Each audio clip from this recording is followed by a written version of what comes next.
Yes.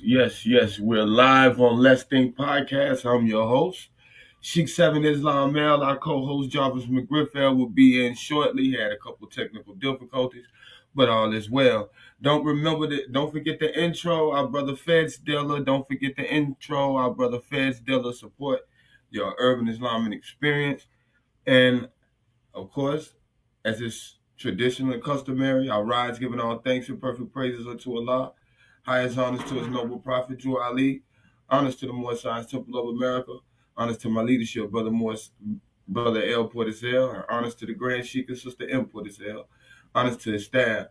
Honors to all leaders, past, present, and future. And honors to all participating in this comprehensive program of uplifting fallen humanity. Yes, and we're here today with a very interesting brother. Shall I say intelligent brother, without doubt, because that's what we do here on Let's Think Podcast. We try to speak to those who have a level of intelligence. However, we have our brother Baba Shrive. How are you today, brother? Alhamdulillah, my dear brother. I'm doing well. I'm doing good. Actually, I was running against time, so I had to be on time. So thanks to God, I'm here on time actually to grace your platform as well. It's been a long time coming. I think we've been working things out behind the scene, and thanks to God, finally we are here. Alhamdulillah. Thanks to God. I appreciate your platform, and I appreciate your audience who are also interested in hearing my perspective also.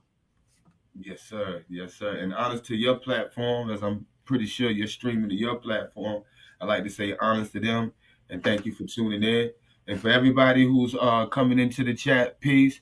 We got Brother Wise, the Dome TV, peace.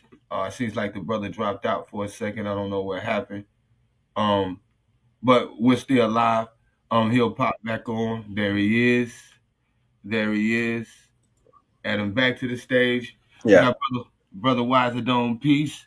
We got someone that says Assalamu alaikum. Wa alaikum salam. Uh and I cannot pronounce that. I can't say it. Mahdi. Okay, salam. Um okay. Well, like you said, it's been a long time coming. Yeah, I first want to say shout out to my brother Eric Johnson L, who first shared one of your videos, and that's how I found you on Facebook through my brother Eric Johnson L. And from there, I felt it was a very interesting topic because I hadn't heard, you know, brothers, come with that perspective as strongly as you did, and allow me to say, as well versed as you are in the great Quran. I hadn't seen a brother come as strongly and then speak as adamantly as you do. So Exactly. um, I appreciate what you do. I appreciate your channel, your platform as well. And we're gonna introduce you to our platform. Yeah. So, brother, can you tell the people where you from, where you from, and where you reside? Originally, when we say Baba Shribe, my real name is Shribe Abdullahi. Hmm. Shribe, which denotes from the meaning, it's somebody who leads people to the right path, or somebody who helps to show people the right path. That's what Shribe means. Abdullahi means the servant of God, right? So this is a name given to me by my father, inspired by my grandfather, who is also called Shu'aib, Hmm. and it was taken from the Quran and assigned to me. So along the way, my dad decided to give me a nickname, Baba. So Hmm. Baba along the tribe to denote that you know the the other version, the replicate of his father. You understand? So meaning I'm the other version of his father. So he gave me the name Baba Tribe. But then coming from that, along the line when I started doing my videos, I got the name correctional officer. Originally coming from Ghana. Hmm. I'm from Ghana, born in Accra, Nima Accra, and the reason behind correctional officer is to actually lead the people to see beyond what the scholars have been telling us, meaning meaning to think outside the box, Yes, sir. right? So me being Shu'aib in the first place, I have to live up to the standard of my name, right? I have to represent my name. Yes. So many a times I come across, I'll meet people, I'll ask them, what's your name? Then the person will be like, my name is this. And I ask them, what does it mean? And the person was like, oh, I never thought of that. I'm like, are you serious? Because I got to understand at a tender age that if you don't know where you're coming from, you can never know where you're going. When you know where you're coming from, you will eventually know where you're going, right? Because even if you lose your roots to the place, you can still go back and trace your footsteps and come back and do better. So Baba Shaib in general is somebody who is out there on social media to actually show the people the other side of things that they have not been told. So the other perspective, so that they can get to look at it from a different angle and make the decision for themselves, right? So this is who I am. I'm from Ghana, but usually I represent for everybody. So it's not like I'm doing this to say I'm a Ghanaian and boasting to be representing Ghana. No, I represent everybody. So this is, in summary, this is who I am. Yeah. But in case like somebody would want to say, okay, what actually motivates me to do what I'm doing? First of all, I would say it's an inspiration. I was inspired by God to do what I'm doing because when people watch my videos, the fearlessness I use, the courage I have, the confidence I have, the zeal I have to speak the truth, it can be detected from my face and my eyes and my demeanor, right? So I say things, I mean what I say, and I say things I can prove. But sometimes when people don't understand your perspective, they are quick to judge. Yes. And we are in a generation where people are being prejudgmental, right? They don't try to listen to your perspective and verify before they pass on the conclusions. They rather like to decide. And they'll be like, who is this guy? Does he think he knows better than our scholars? In the first place, you, the layman, how did you get the chance to actually assess the level of your knowledge of your scholar? Because you are a layman. So how did you get to know that this scholar is maybe more knowledgeable in the first place? How did he go? Because when he tells you things and you don't verify, how are you sure he's not lying? Right. You see? Yes, So sir. people are just oblivion to the fact that, like, it's just like when I see people being fooled, or I would say to find themselves bamboozled, I just sit back, I smile, and I'm like, this is obvious. Why can't they see it? Yeah. But then I realize we all have eyes, but some people need glasses to see better. Absolutely. So Absolutely. so same goes in the aspect of wisdom. When somebody is being fooled, you might see it from the angle that the person is being fooled, but from the person's angle, he doesn't see it that way because he might have been blinded spiritually not to see that. Yes. You see, so Yes, sir. yeah, growing up as a from my humble beginnings, which I will never have it in no other way, because that's the way God designed it to be, Yes, sir. right? But the choices I will make now determines my future. But when I made the choices growing up in my humble beginnings, I might be ignorant in some things at that time, but yes, God decided that I will reach this level with that. So now that I'm enlightened, the decisions I'm going to make, I will have myself to blame because Yes. God has already empowered me, giving me the tools I need to embark on the journey. So it's just hypothetically speaking, it's just like working in a company and the boss has presented all the tools needed for the work. You don't expect the boss to do anything again for you. You see, then Absolutely. yeah. So this is what I'm about, and that's why most people, when they take their time to listen to me, they can resonate with the message I have to present, right? Because Yes. I don't force people to agree with me. Fine, we can agree to disagree. Even in a family, if a father can disagree with the son, and a wife can disagree with the husband can disagree with his daughter, but it doesn't mean we should be divided. The objective is the truth. The truth matters more than everything. So in Yeah. Quran chapter 103, verse 1 to verse 3, it clearly says, by every era, the human being is in lost, except those who hand down with the truth and those who hand down with patience. These two things are needed in every era or generation to survive. It's very important and essential going forward. Absolutely. Yeah. Absolutely. I agree.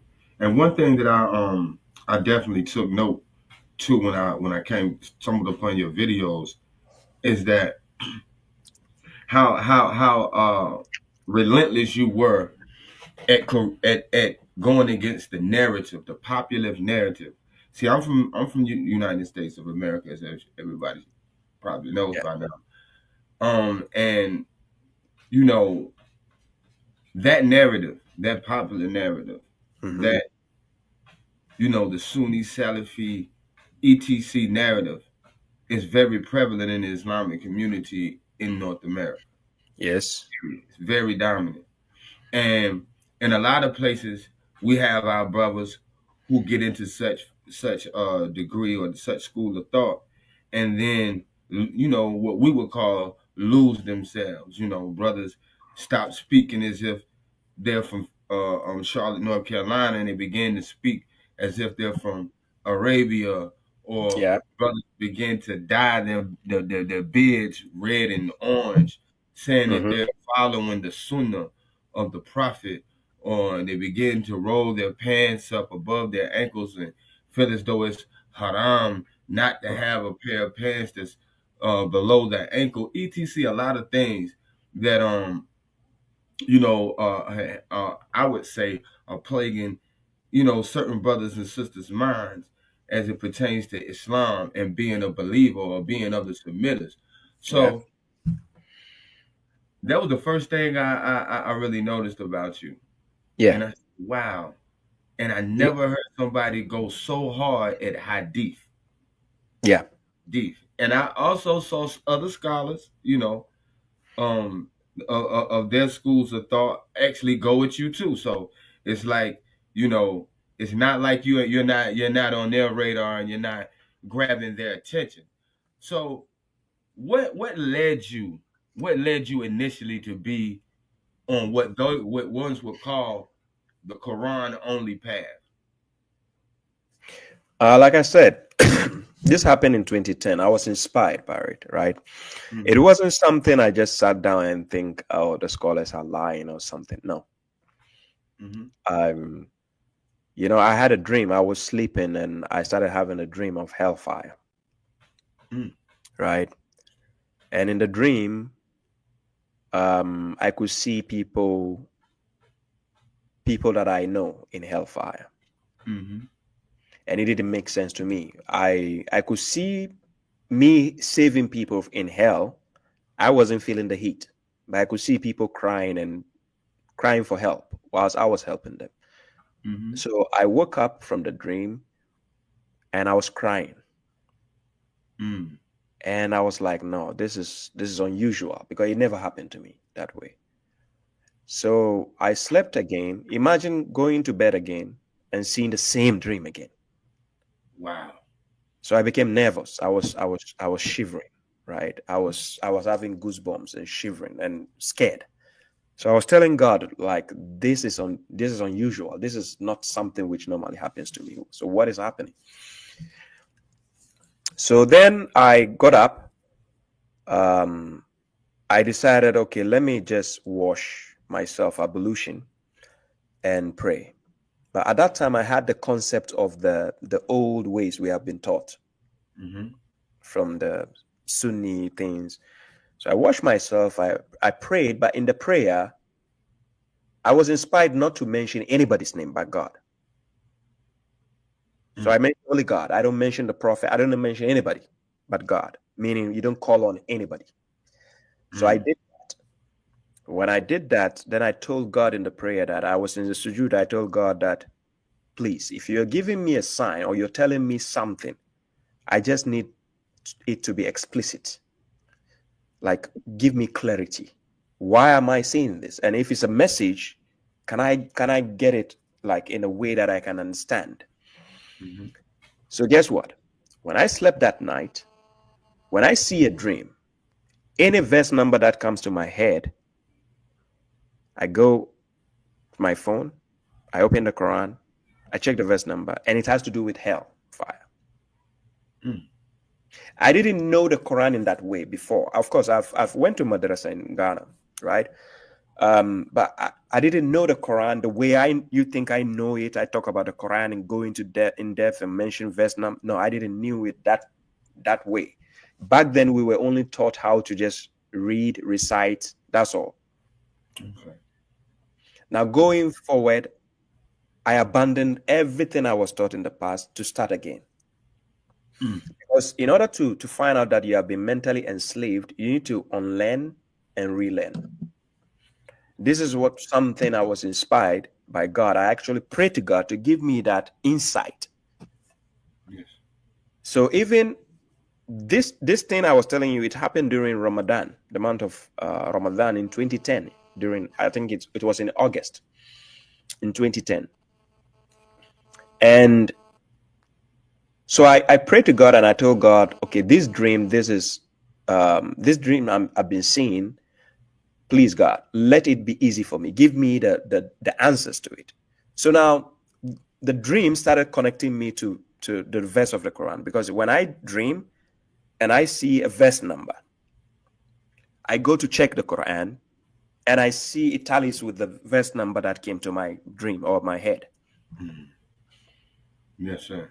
So I started having a connection, knowing that, okay, God is communicating with me, but I need to understand what he's telling me now.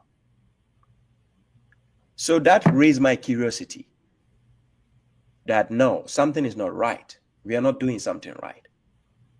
Why is God connecting? So in that same year, I swear to God, God bear me witness, I could give somebody a call and tell him this is what is going to happen to you, and it does happen. Wow. Yeah, it does happen. For people who witness that, who are still alive, some of them can still bear witness to that. They are still alive now. I could call somebody and say, this is what you're going to see, and this is what is going to happen. And it does happen at that time. Right? So then I knew, it got to a point I was telling God, am I crazy or what? I was asking God. So I started going deeper into the Quran, reading, studying the Quran, going deeper. Now, the words of God became the ultimate to me. But back then, we have been programmed to take the words of men over the words of God. Yes. So when I check, and this thing I'm checking, somebody will say, no, it's impossible for God to, it's a spirit. Because I could feel inside me that it's a spirit moving me. But if it's an evil spirit, then it should have moved me to do evil instead. But this spirit was actually pushing me to the Quran, pushing me to the word of God, pushing me to tell people things that they could see. Even my father, who gave birth to me, he thought I was doing witchcraft. I was possessed or something, because I could call him at that time and I tell him, this is what you're going to see. And he sees it and he gets scared. And he says, you're doing sorcery. I'm like, my dad, how did I become a sorcerer? How? It's a gift. Yes, it's a gift. It was later on I got guided. I got the insight. I went to Africa. I sat down with him. Then he got to realize, oh, I wasn't possessed. Then he got to realize, you knew what you were doing. I said, yes. But I could feel the spirit moving me towards God and giving me the inspiration to understand the message of God. So when people misunderstand this concept, the sectarians have been told that when somebody is telling you God says something in that demeanor or the manner I came, they don't understand the difference between somebody having a message from God and delivering as a messenger, and somebody who is a prophet. They think it's the same assignment. It's not. Oh, Yes. that there we go. See, now you're starting to touch into things that in our communities they That's like what Exactly. Exactly. So in this, our communities, Muhammad is the last prophet and the last messenger, and nothing else comes after him. You have to learn the Quran in Arabic. You don't if you can't pray unless you're praying in Arabic or things of that particular nature. You know what I'm saying? And our communities are our communities like you have brothers in certain states right now, brother, who actually will kill each other over these exactly. same differences. You see what I'm saying? Exactly. So, yeah, the effect that I see, and even amongst those who say that they're not affected by it, they're still affected by it because they're affected by the mentality Yes. of it. You know what I'm Yes. saying? Not able to sit amongst their own brothers or sisters who don't share the same ideology or perspective as they do. To feel as if everybody that doesn't agree with them or see it the same way that they see it are their enemy. You see what I'm saying? And here in the Moorish Temple of America, Noble Jew Ali, our prophet Noble Jew Ali teaches us about religious controversy. You know what I'm saying? And the necessity of love, truth, peace, freedom, and justice being practiced by all members of the Moorish Temple of America. Yes. Not to speak radical or agitating about any organized group. You see what I'm saying? Yeah. So we strive to do that, but at the same time, the truth is the truth, and I understand sometimes the truth can cut so deeply into a person's belief that they take it personal and they get emotional about it. Thank And you. once that happens, then that's when the wars and the battles and the fights and the dissension and the contention starts. So I just want to let you know it is no different over here. The scholars pretty much these same scholars you speak of pretty much control the narrative, the Islamic narrative. That's why those of the Moorish Temple of America, a lot of us, are looked at as not even Muslims. They would call us kafirs. You know what I'm saying? I'm pretty sure you're familiar with that type of language. Exactly. And, so I want to ask you a question. Let's start on and I can only speak on how we're taught in America, right? Mm-hmm.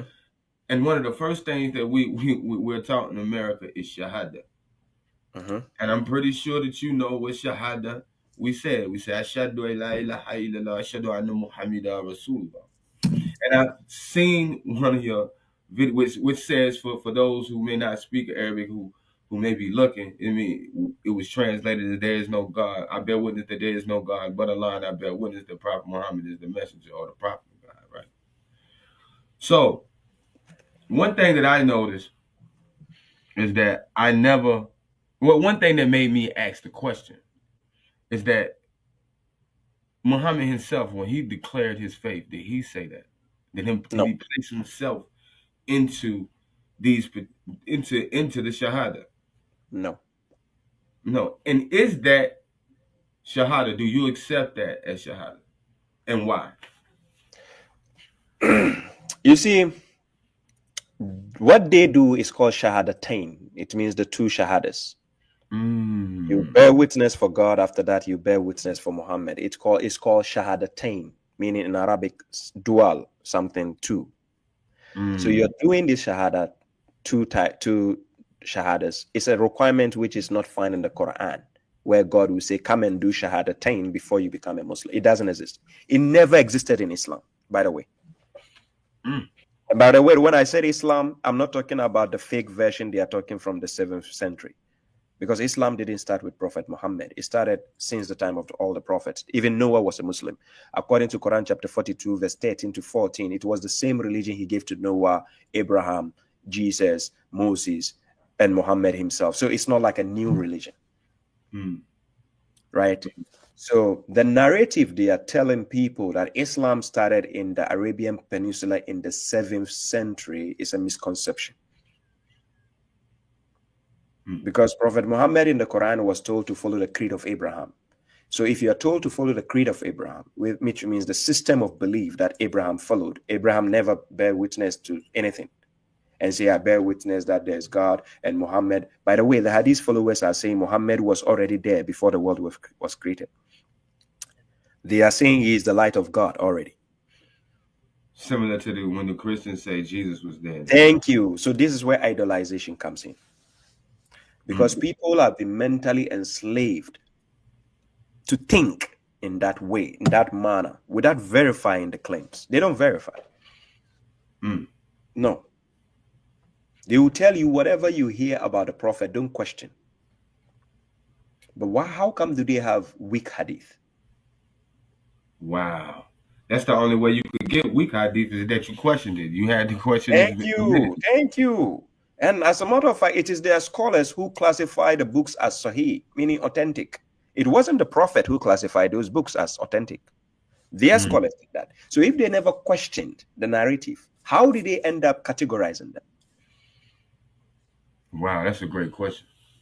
That's a great question. But the point is, they don't allow you to challenge the status quo. Yeah. And this is what correctional officer is giving the people the weapons to liberate themselves from that mental slavery. We have people like Malcolm X, and so on. We have Martin Luther King who have done their own way of things. Correctional officer decided to do it a different way. You understand?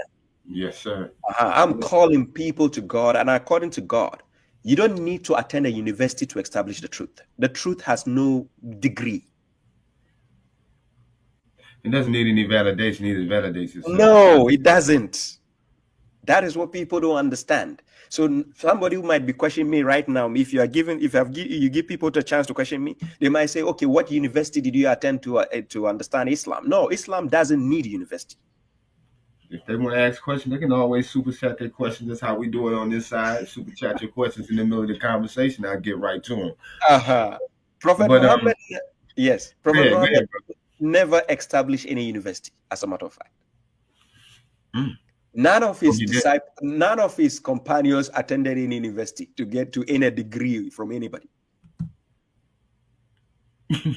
So why is it now a requirement for somebody else? How? No, please, Sheikh Seven. If your mom tells you go to the kitchen and bring me water, do you need a degree to understand what she just said? No, sir, I don't. Thank you. It's that simple, and the truth is very simple. But see, some people in their own delusional and wannabe complex mind need something so far out into outer space, or something so different than the norm. Can it be verified? Right. When they make that claim, or when they say something out of the norm, can that claim be verified? That's always the question. If it can be verified, then it's the truth. Yes, sir.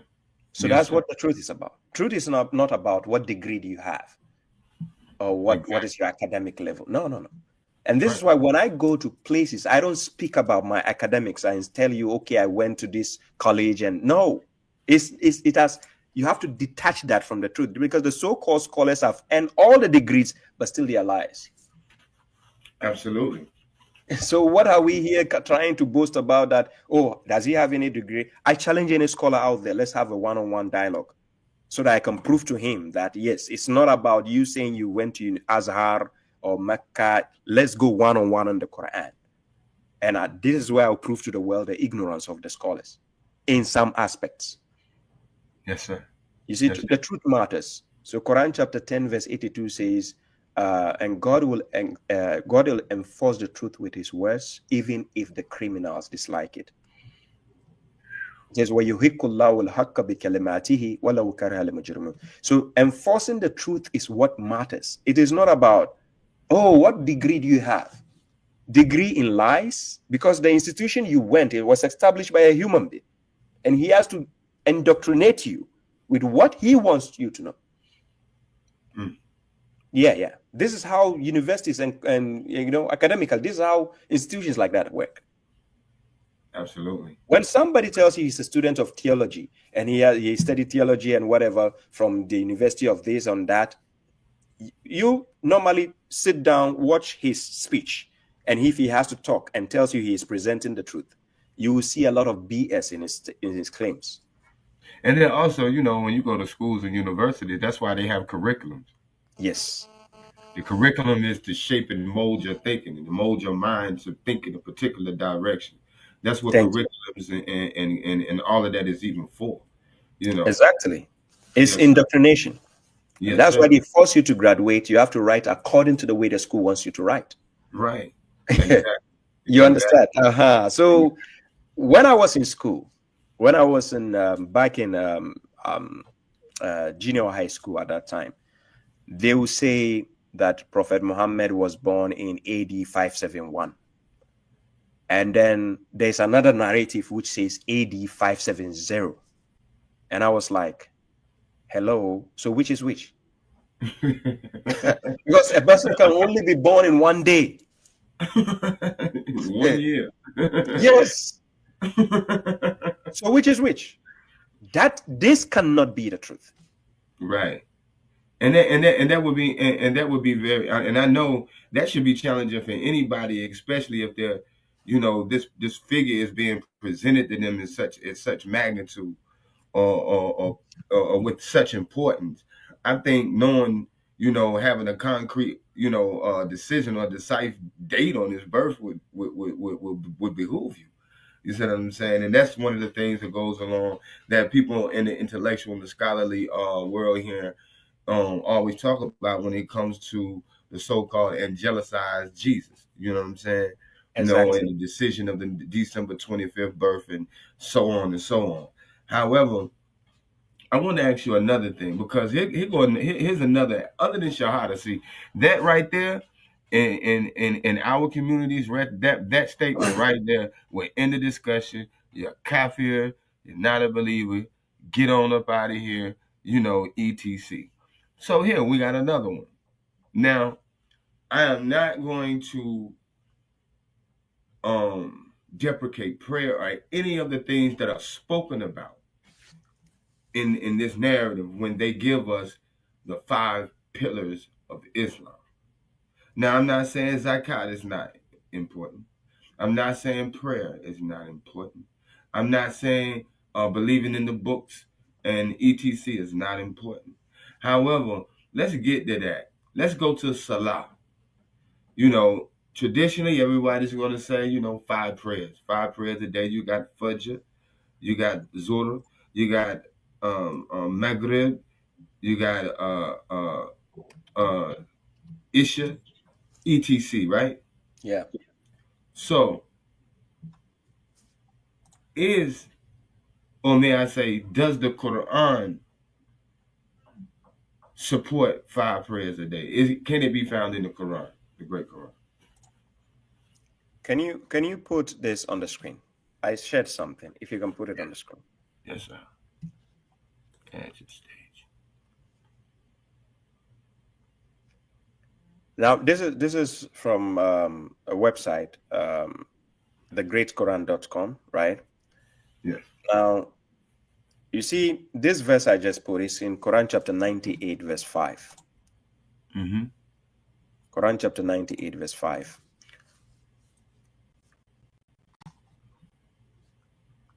You see that? Yes, I do. Okay. And God says, and they were not commanded except to worship God, sincerely devoting to him the religion, that is the true religion, right? The Orthodox religion, the true religion. Mm-hmm. Establishing the salat and giving the zakat. And that is the valuable religion, or we can say that is the upright religion. Mm-hmm. Mm-hmm. Now, listen to the emphasis God is placing on this verse. He says, they were not commanded except. This is the command of God, but the most important aspect is to sincerely devote the religion to him. And it has to be truthfully, orthodoxly to God. before you think about the salat and the zakat. Because your salat is for God. Remember that. The zakat is also for God. But if I'm not sincerely devoting my faith to God, my salat will be useless and my zakat is useless. Hypothetically, let's say I come to United States as an immigrant, an illegal immigrant, and I don't have a residence permit or something, and I get a job. Yes. No matter how much money I save, it can still be confiscated. The reason was, first of all, I'm an illegal immigrant, so I'm not qualified to be a resident in the first place. Secondly, I earn a job, which is illegal again. But if I should enter into the United States as a legal migrant or immigrant, at that time, I'm qualified to earn a job, which is still legal, and I can earn a salary, which is legal. And even if the authorities should come to me, I can declare. Right. And show the source of income and show my particulars to show that I'm legally abiding a resident. So when it comes to the aspect of God, when you fail the devotion to God, sincerely devoting the religion itself to God, when you fail that aspect, your salat is useless. It's better you stop it. It's like traveling to a country which requires visa and you don't have a visa, but you want to travel to the country. How does it work?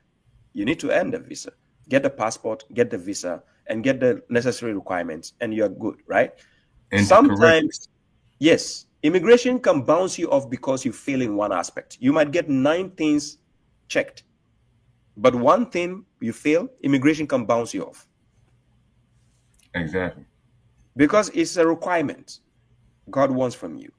So the religion has to first of all be devoted to God sincerely. That's why you need submission to God entirely. So these people have made it about Shahada in the first place, just like you asked me. You say you have to say the Shahada. What? Originally, ask the sectarians. Were they not the ones who tell everybody that everybody who is born a Muslim? These same people. This is what they tell people. Everybody's born a Muslim. Yeah. Yeah. So if I was already so if that's the case, what's the point? That's the point. You get the point. So everything they are teaching people is full of contradiction. Yes. Wow. So originally, God wants you to the nature of God that He has, the fitra, meaning originally He has put us on, is to serve one God. That is by nature, by how will I say, by default. Yes. Yes. It's just by default. The reason why people end up worshiping other entities aside God is called indoctrination. Absolutely. Yes. The moment people start indoctrinating other people, this is when people become diverse and they want to have curiosity in other things. Then somebody will say, hey, guess what? I'm worshiping this iPhone. Can you join me? You get money. Let's go. Then you join. That's it. Yeah, that's it. This is how indoctrination works. Some people cannot be alone. They want to be in a community. They want to be in an association. Sometimes they don't agree with the association, but they don't have a choice because they hate to be alone. So they will join. Even if they know the leader is corrupt or the association is a corrupt organization, they want to join. So the reason why I put the verse is to show you the essence of about the salat before we go to the question you asked. So the salat itself that God is commanded in the Quran has to be dedicated to God, number one, not nobody. But if your devotion to God is kaput, your salat is likewise kaput. So now, the notion of 5 salat, that is not the command from God. If anybody tells you there's 5 salat in the Quran, what about Abraham? Because God asked us to follow the creed of Abraham. This is what God said in Quran chapter 3, verse 95. And it appears on the screen.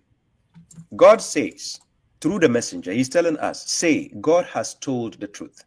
So follow the creed of Abraham, the Orthodox, for he was not of the polytheists, meaning idolaters. So if we are following the creed of Abraham, you ask the Sunnis and the sectarians again, did Abraham pray 5 times? I mean, no. That's the point. So would it be safe to say that a lot of people have mistaken the form or the ritual or, let's say, the ceremonial portion as the religion? Exactly. Okay. You see, because people don't verify the claims scholars make. The reason why I'm saying this, in this same chapter I just put on the screen, I want to show you something. In this same chapter, that is chapter 3, verse 78. Look what God says concerning how people distort the words of God. God says in this verse, he says, indeed, that is Quran chapter 3, verse 78, right? Indeed, among them is a group who distort the book with their tongues to make you consider it from the book, while it is not from the book. And they say it is from God, while it is not from God. And they say a lie about God while they know. They say a lie about God while they know.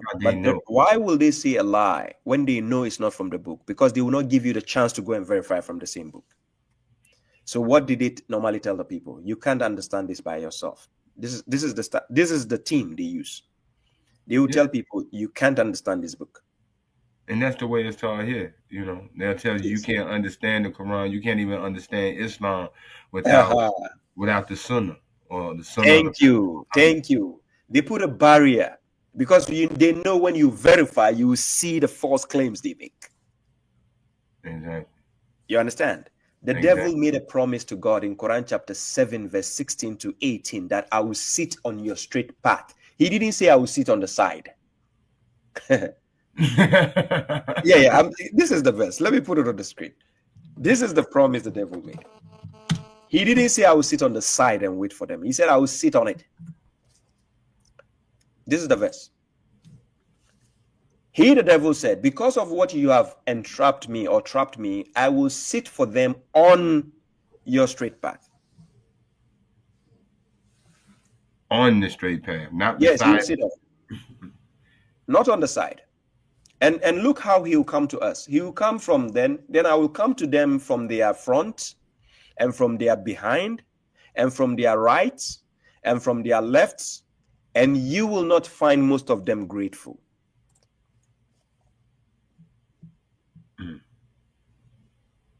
So are you telling me the devil is also not sitting on the straight path? Absolutely. He is there. He is the bouncer. And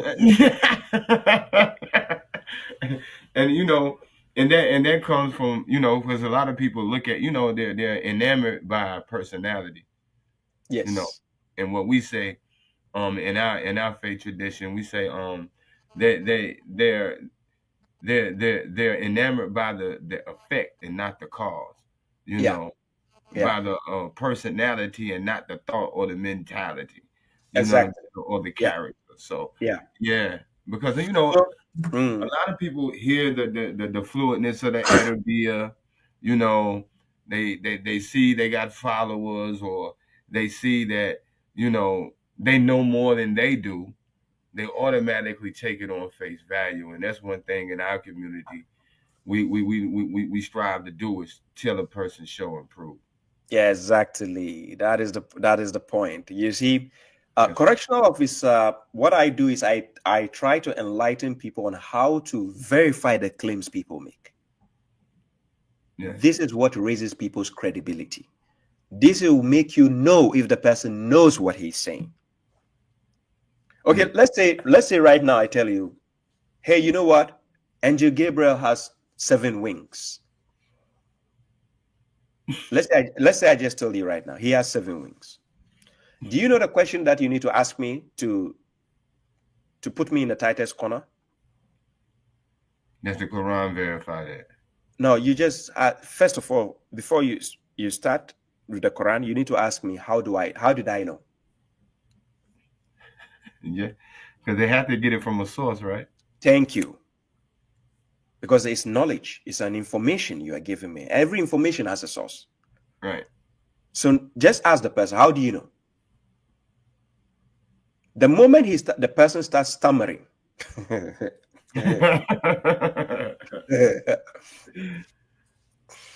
so in order to avoid the blame, then he will tell you, shake this, said it. Shake that, said it. Shake this or that, said it. This is a game they play to avoid being blamed directly. Right? But why is it that when it comes to passing judgment, they are quick to pass judgment by themselves? They will say, this guy doesn't follow Hadith. He's a kafir. According to who? God? Show me. Where did God say that? Are you getting the point? Yeah, that's what they say. But when it comes to the matters of they are being questioned to find out their credibility, they avoid that and put it to a dead scholar. Then they will tell you a scholar who is dead because they know you cannot go and question the scholar. So then they will say Imam Maliki said it because they know he's dead and gone. You see, so the moment you ask a person, how do you know? He has to give you the source. Because you are not a superhuman. You are a human being like me. So I need to know the source also. Tell me, my friend, tell me, let me go and check. When the scholar is arrogant, how dare you? He will say, how dare you question me? Do you know the degrees I have? Do you know the institutions I've been? What? It's not about, it's about the truth. Truth has no degree. So these are the difference in things people don't understand. They think just because somebody has a degree, he has the audacity to lie to you or the authority to lie. No, sir. No, sir. That's the point. No, sir.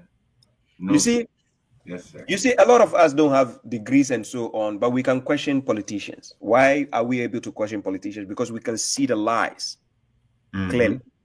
I don't need to have a degree to see a liar and the truth teller. And the Quran is here to give us nothing but the what? The truth. The truth, the haq. Yes. So the truth has no degree. Don't come and tell me, okay, if you say I'm not knowledgeable, that's why Baba Shoaib is out there. Come, let's sit down one-on-one and see. And I see they don't accept your invitation. This is what I'm saying, because I will make them famous. This is a vow I made. Yeah, I said I will make them famous, and I promised that. Yes, and I already did a lot of them. No person one-on-one has debated with me to have a career again. I'm serious. All the debates I did, one-on-one, anybody I debate one-on-one, wallahi lazim, he doesn't have a career again. Because what is left to tell the people? Because on that day, I will make sure the person is exposed because he's not speaking the truth. So what else can he say?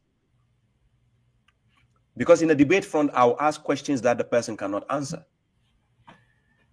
In our communities, we're told that the most important thing about our deen is upholding the 5 salats. That means you can almost be, and I'm not saying what I'm saying is true, but this is some of the things that I've heard. I've heard you can be the worst person in your community, but as long as you pray those 5 prayers, you'll make it to Jannah before the most pious person was. It's a lie. So I mean, why do they stand on that so heavily? It's mental slavery, because when you abide by what they say, they can clearly see who they are controlling and who they are not controlling. Do you get my point? So yes. What's the origin of that? The origin of that is the devil is in charge of that scheme. He can see his loyal servants. As a matter of fact, let me break down the issue of 5 salat for you. Everything about 5 salat is going against God. Whoa. Yeah, everything. Whoa. So let's start in the first place. Your salat itself, God says you shouldn't do it silently and you shouldn't be loud. Quran chapter 7. So that means the silent Zohar prayer, the silent Asr prayer, The silent portion of your Maghrib prayer is out of coverage. Because the point is, why silent? Because what if the imam is calling on a devil? How do I know? He's standing silently. Why? No, what is the reason? Silently, why? Because the Hadith told them that, not the Quran. Hadith. If you ask them again, which one is superior? They say the Quran is superior. But if the Quran is superior, Quran says don't be silent and don't be loud. This is the verse, chapter 17, verse 110. He says, وَلَا تَجْهَرْ بِصَلَاتِكَ وَلَا تُخَافِتْ بِهَا وَابْتَغِي بَيْنَ ذَلِكَ سَبِيلًا.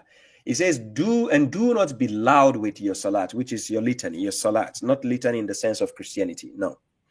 Do not be loud with your salat, nor be silent with it, but seek a way in between. Because so that even if you're praying with the group, they know what you're saying. But now that he says, do not be loud, what do you see the so-called Muslim countries doing with their microphones in the salat?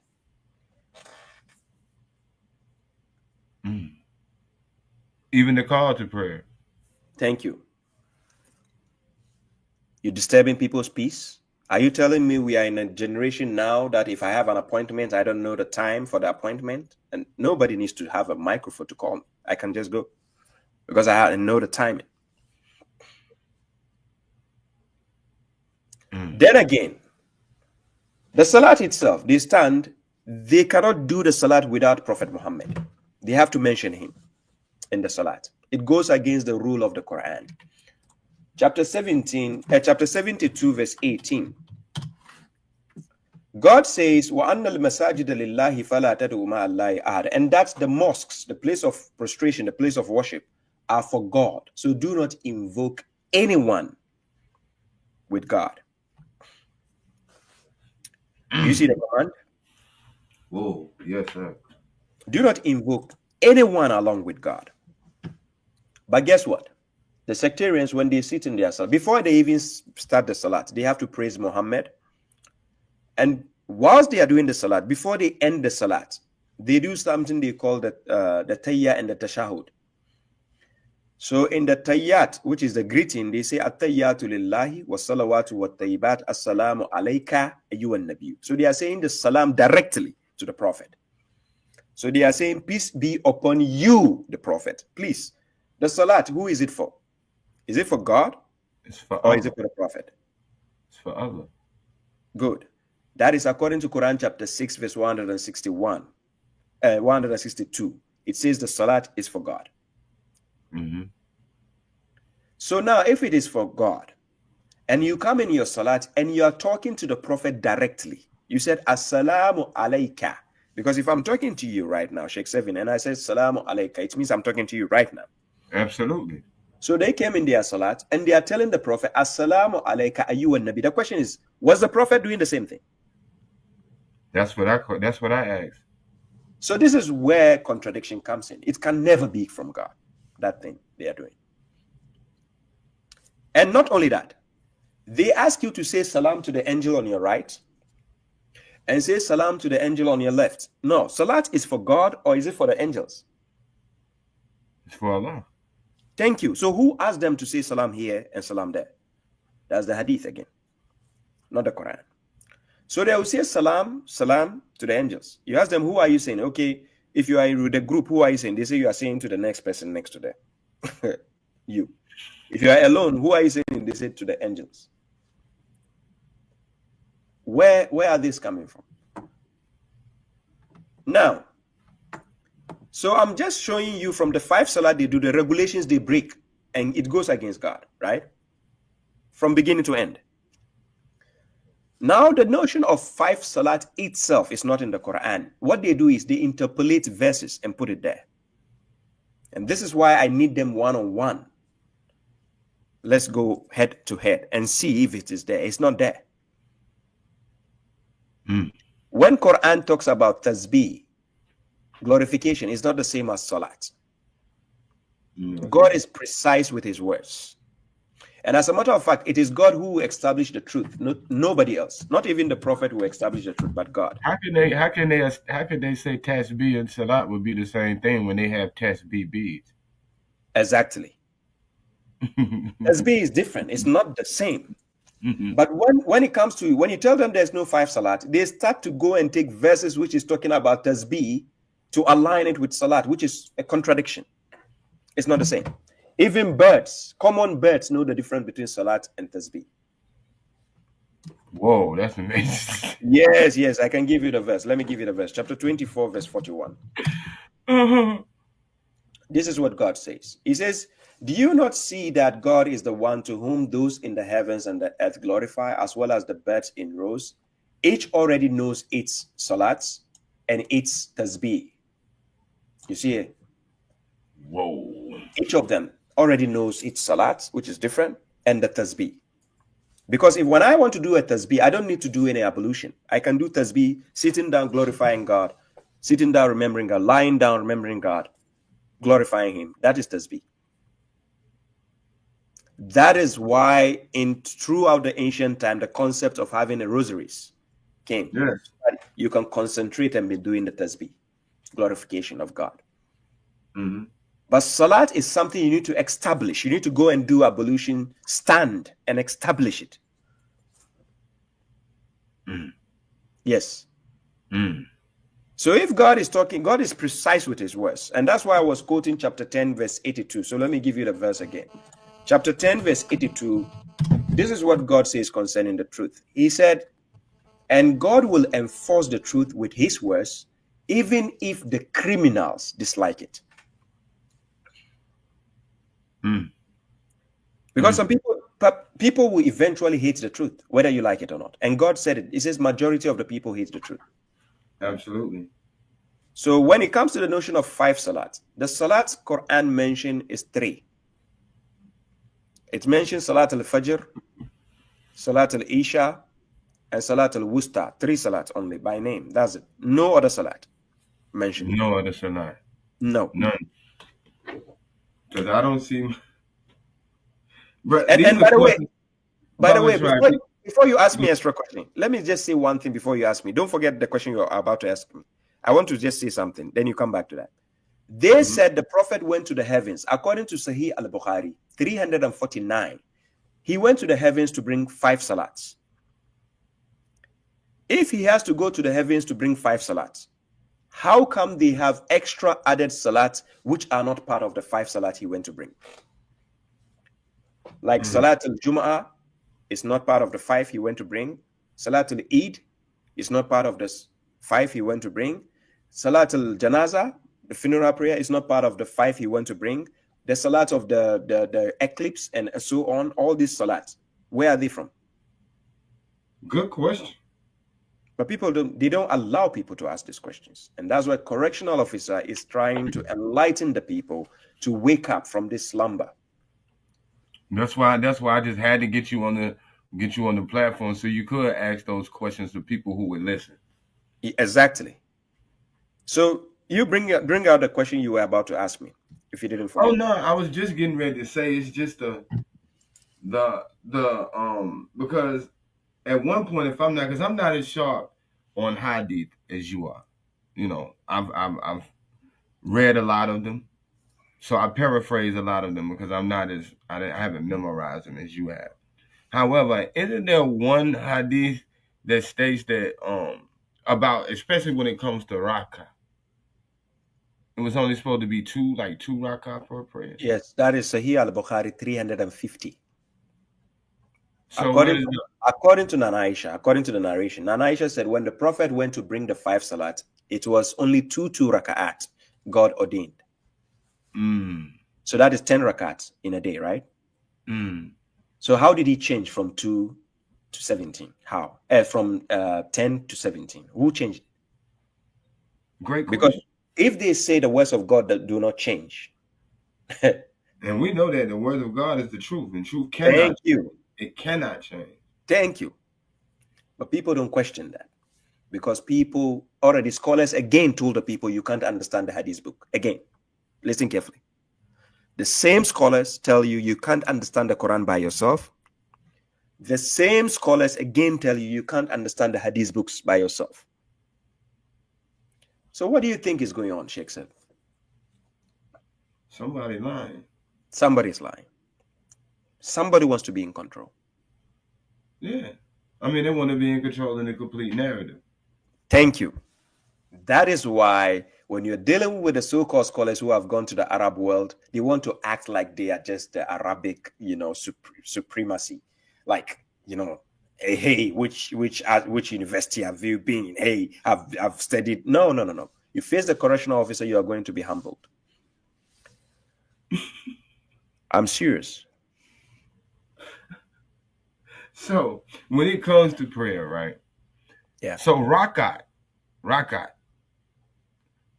So the whole thought, I mean, from your perspective, from your whole thought, that even the concept of rakat even in the Quran, raka'ah. When we say raka'ah, it means to genuflect, to bow down. To bow down. So when they say raka'at, they are talking about the genuflections you are going to do in the salats. So that is a posture that you are going to do. How many times? But God never gave a fixed number to the postures you have to do in the salat. He never gave a fixed number. There's a reason why God didn't give a fixed number. You might choose to, because if you're praying to God, you might choose to do your prayer in a long time where you can do a lot of rakats. That's up to you. That's the point. So as a matter of fact, when you read the Quran chapter 4, verse 102, the Prophet led the salat. I can show you an example. Quran chapter 4, verse 102. This is the time they feared that the disbelievers might attack them, right? So during the salat, God told him, he says, and when you are among them, then establish the salat for them, and let a faction of them stand with you, and let them take their weapons, and when they have prostrated, then let them be behind you, and let the other faction who have not prayed come and let them pray with you. So you see that prostration the first group did with him, that is considered as raka'ah, one raka'ah. So it's done. But they used that one raka'ah to finish the prayer. The second group also came, they will do the same thing, and that is considered by the sectarians as raka'ah. But when we say raka'at, as a rule, to say 17 raka'at, you have to do 2 today, in the morning, you do 3 or 4 in the afternoon. No, not from God. So the reason why I'm saying this is when you read Quran chapter 42, verse 21, the reason why when you abide by what they are telling you, you are a mushrik. You become a shirk. You are doing shirk. God says in Quran chapter 42, verse 21. Yes. Quran chapter 42, verse 21. He says, Am lahum shuraka usharahu lahu min ad-din ma lam ya'zan bi Allah. He says, or do they have associates?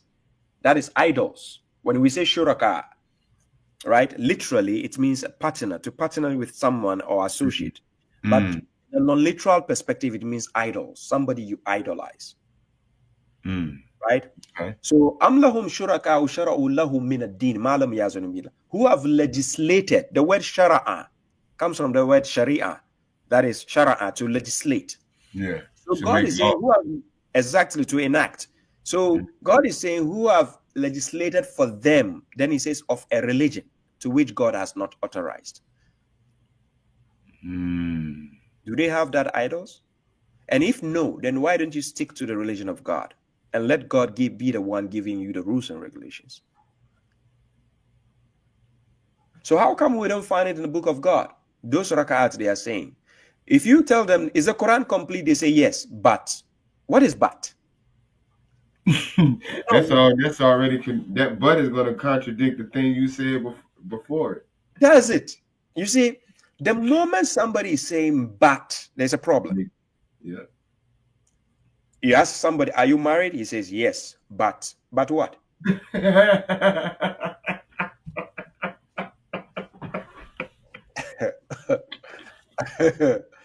You see.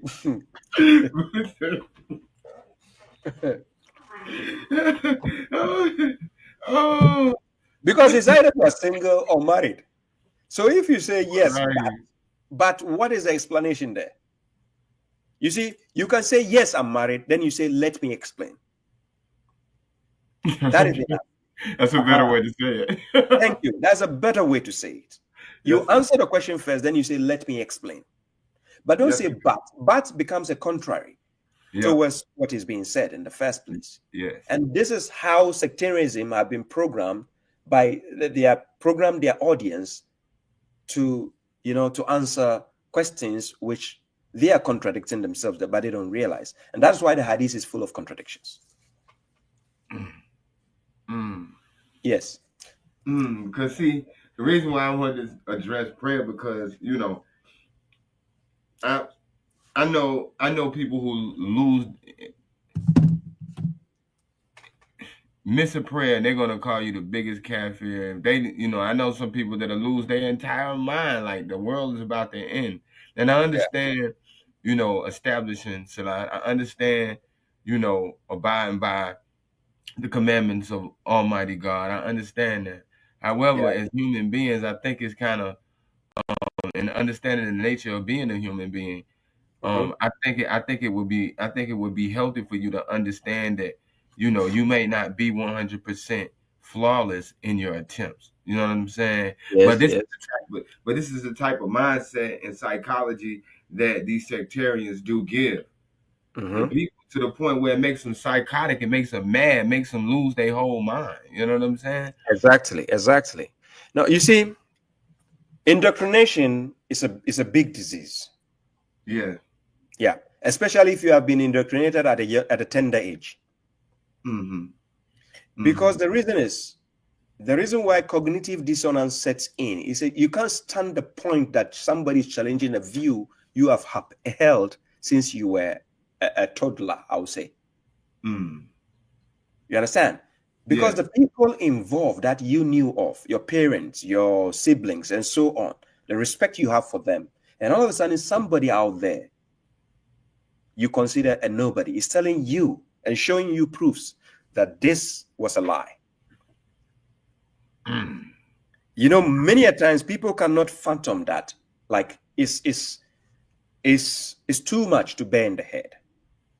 Right. So the idea is, according to God, let me show you two verses that will strike you right now. Yes, sir. Quran chapter 16, verse 78. See what God says. He says, and God brought you out of the bellies of your mothers, knowing nothing. He brought you out of the bellies of your mothers, knowing nothing. Knowing nothing. Yes. Knowing nothing. Absolutely nothing. So now, you knowing nothing, and then God says he made for you hearing. You need to hear something. He gave you eyesight. You need to see something. He gave you the minds. You need to process this faculty. You see? Yes. Then he says, so that you may be thankful or grateful. Now, how do I become grateful? I'm grateful when you give me a gift and I'm using it. That alone is gratefulness. Right. I'm serious. Look, for people who have been in a relationship or you're married. Yeah. Let's say your spouse, you did something to your spouse and the spouse is offended. Right. And then you bought a gift without a spouse even saying thank you verbally, without saying thank you. Right. But guess what? 2 days later, you see the spouse wearing the gift or using the gift you bought. There is some tranquility that comes into your bosom when you see that. Yeah. Because then even though the person didn't say it verbally, but they do appreciate what you brought. Because they're using it. Right. Yes. Right. So God gave us these faculties in order to use it. You can't be a worker in a company, you are given tools by the boss and you don't use them. Right. Then how are you going to yield results? Right. So now, they're not going to result you as well. Yes. So now, since we don't know anything and God gave us the hearing, the eyesight, and the minds so that we may be grateful, this is the way you become grateful. And God is going to show us how to become grateful. So then, We go to Quran chapter 17, verse 36. Now, this is how to become grateful. Now, God says, and do not pursue, meaning to follow something, in order to pursue something, what you have no knowledge about. Do not pursue that. Then he says, indeed, the hearing, the eyesight, and the mind, all those will be accountable thereof. I need this. You can mark it somewhere on your computer if you have a notepad, maybe, so that you remember. Yeah. It's chapter 17, verse 36. Chapter 7. And I know this video will have even a playback. So yes, the verse is there. You see? Yes. So now, since he brought us to the world knowing nothing, he is the right entity to teach us something else also, again. So now, by abiding by his command, he says, do not pursue what you don't have knowledge about. And that knowledge has to come from God. But he wants you to verify things. That's why he says you'll be held accountable from the way you use the tools. Just as a boss employing you and giving you tools, when you don't yield the results, the boss is going to summon you to the office. Exactly. Yes. And he's going to ask you, Baba Shraib, I employed you, I gave you the tools. Where's the results? Right. I need to be accountable for it. Yes, sir. So this is a wisdom, and this is classified as wisdom. This verse I'm reading is found in the wisdom God has given us. Chapter 17, you start reading from 22 up to 39. This is what we call hikmah. But the sectarians will tell you there's no hikmah in the Quran. So according to them, Quran doesn't have any wisdom. It is the Hadith books which has wisdom. Yeah. If you tell them wisdom is in the Quran, they say, no, akhi, no, wisdom is in the Hadith of the Prophet.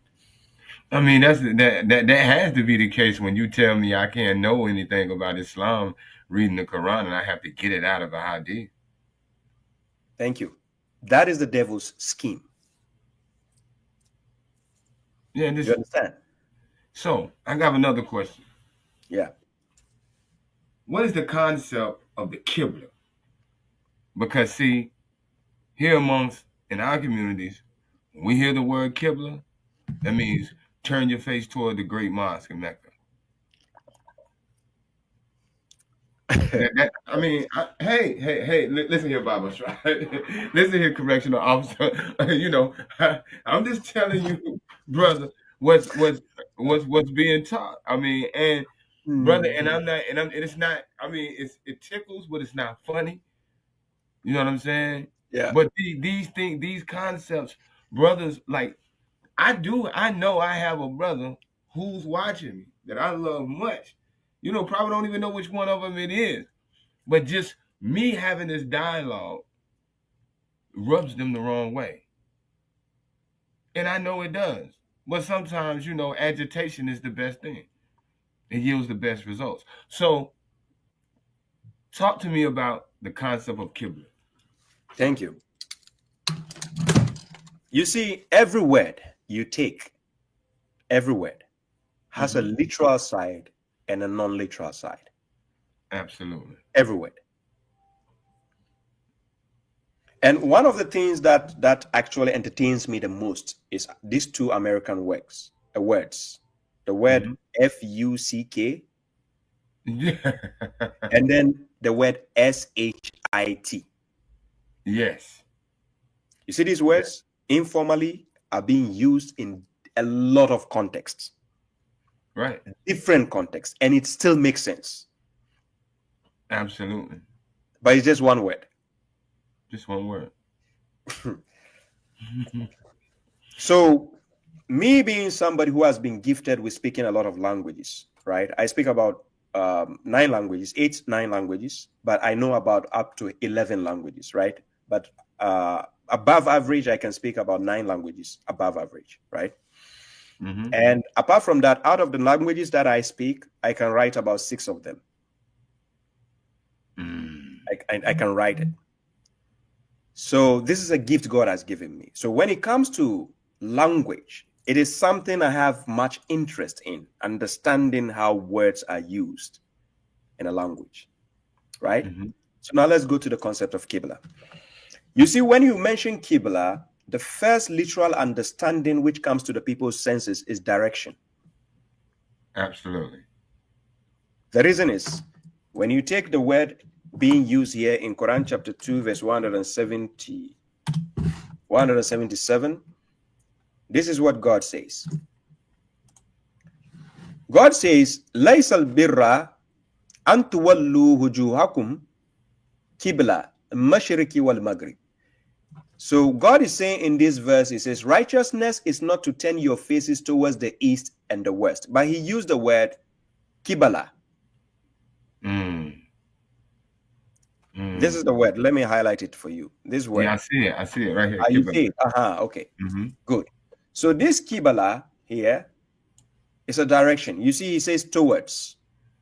Qibla. Yes, it gives you the direction of something, right? But that is the literal sense. But the moment you are given a direction, you are going to a location. Absolutely. That's why there's a direction. So in other sense, that same word is a location. But when it's used as a noun, it becomes a location. So if it's a location, according to God in the Quran, it's a location where you establish prayer. So if I take you to Quran chapter 10, verse 87, concerning Moses and his brother and his people, this is what God says. And we inspire to Moses and his brother that accommodate your people in the houses of Egypt and render your houses Qiblatan. You render your houses to become what? Qibla. And establish the salat.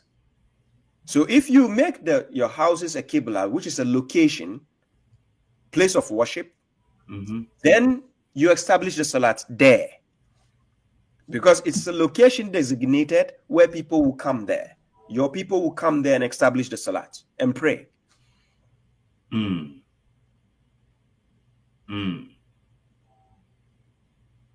See the point? Yeah, I see your point. But when people go outside the Quran, what people fail to understand is, you see, let's take the example of the book William Shakespeare, Romeo and Juliet.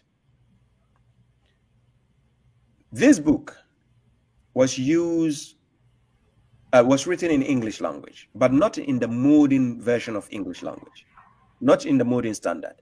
In the version based on the timeline it was written, anybody who reads it makes sense perfectly. If somebody from this age reads the book without actually understanding that version of English, it is nonsensical. Nonsensical. Yes, it will not make sense. So in other words, you have to understand the context in which the book itself, the theme of the book, in which it's written. That is what will make you understand the English being used there. Right. Same goes with the Quran. I'm using the example so that people will understand this. You see, outside the context of the Quran, people think just because Arabs use a word and they let it mean something, automatically that is what it means in the Quran. That's not the case. You have to place things in context. Thank you. Context. That's why I started with the example of the word sheet and then that word F-U-C-K. Yeah. So that people will get what I mean, because of course, American and talking to Americans, so they have to understand where I'm heading at. Yeah.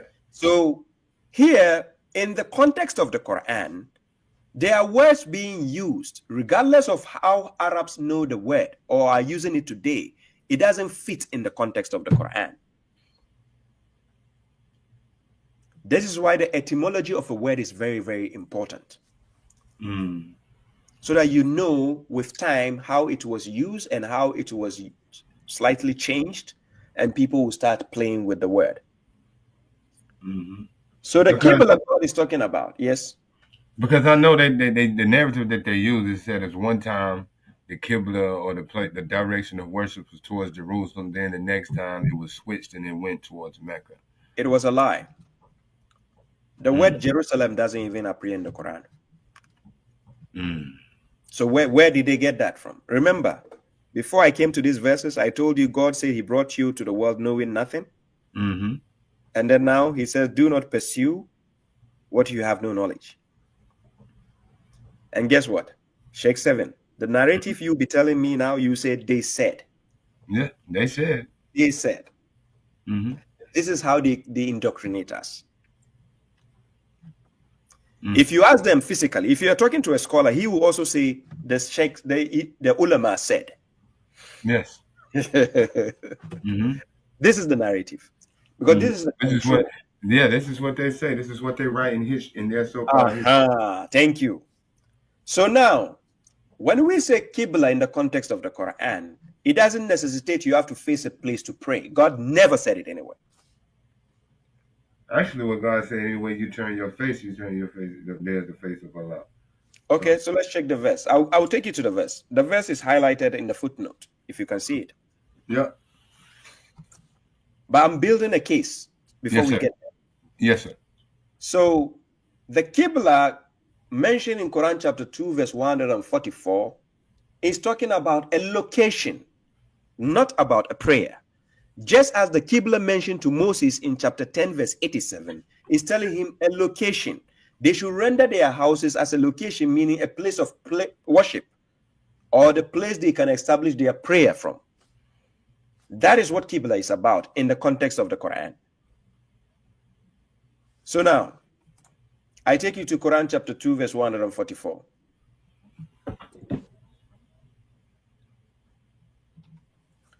Now, in order to understand 144, I start from 142. Now, guess how God is going to elaborate this matter for us. God started by saying, the foolish among the people will say, what has turned them away from their place of worship, which is the Qibla? What has turned them away? It's a location. Are you getting my point? Yes, sir. It's a location. They are at a location. So they have to move from the location. Just like the Prophet was in Mecca, he moved to Medina. It's a location. It's not like you're facing the place to pray.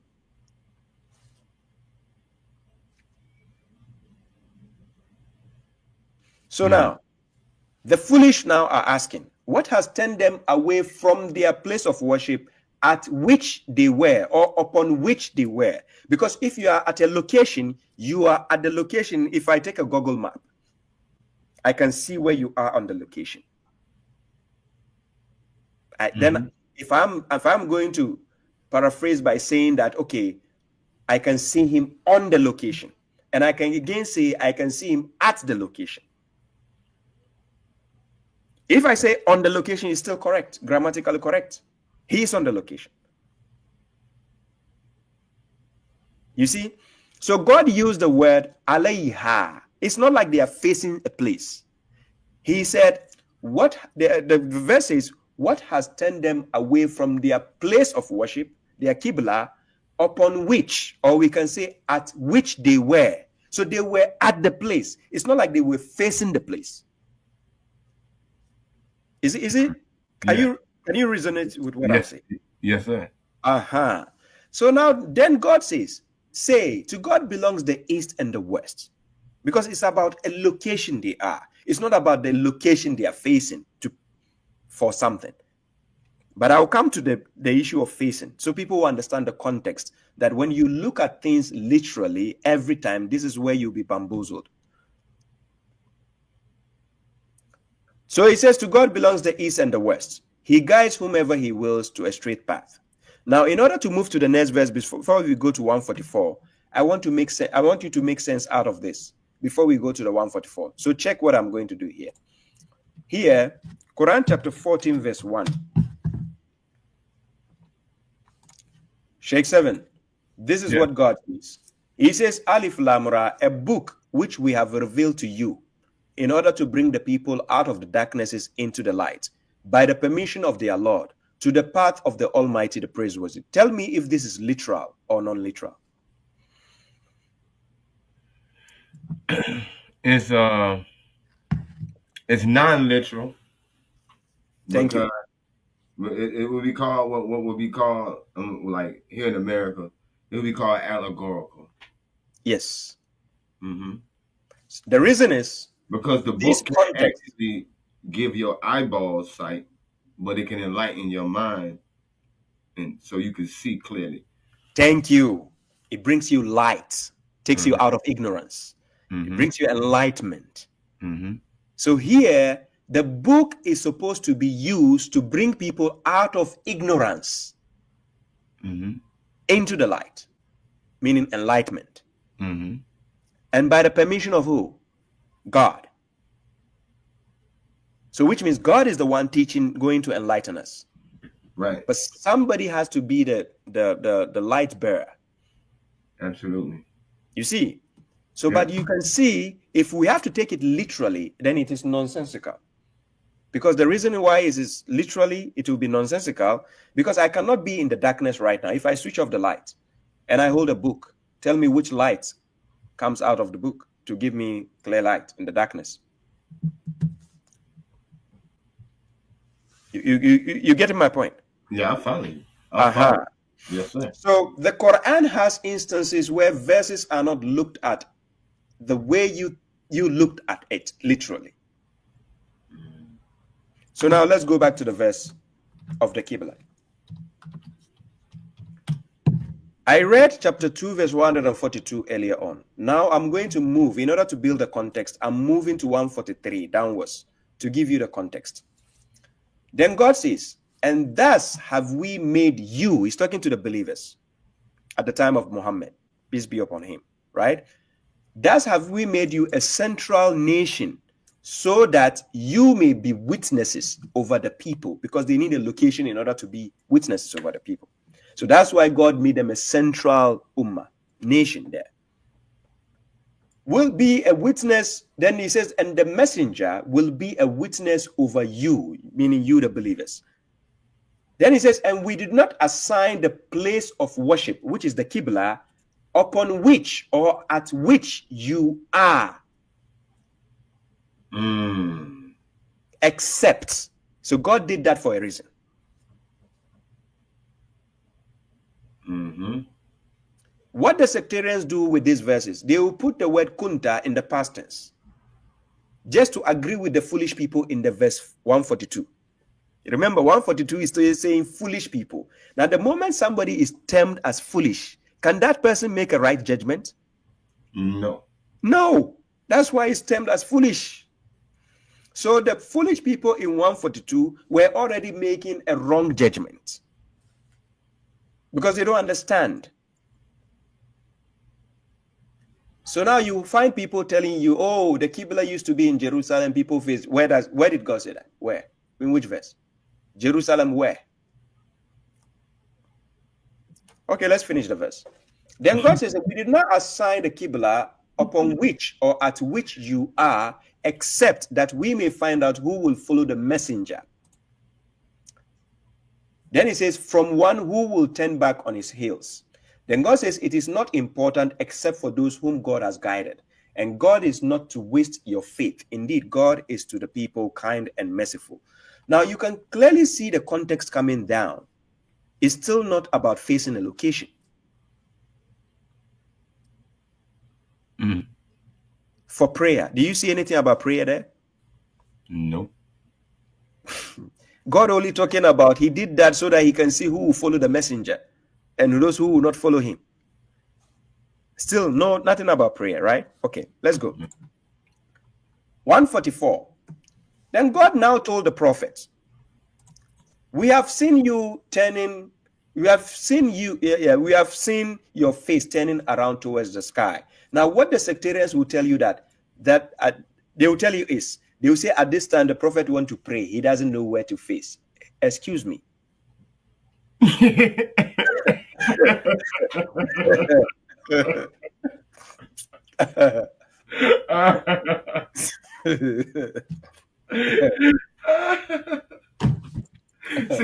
see, it's this like, when you look at it in the way that you're looking at it from like a commonsensical place, like like, you know, without all the additives and preservatives. You know what I mean?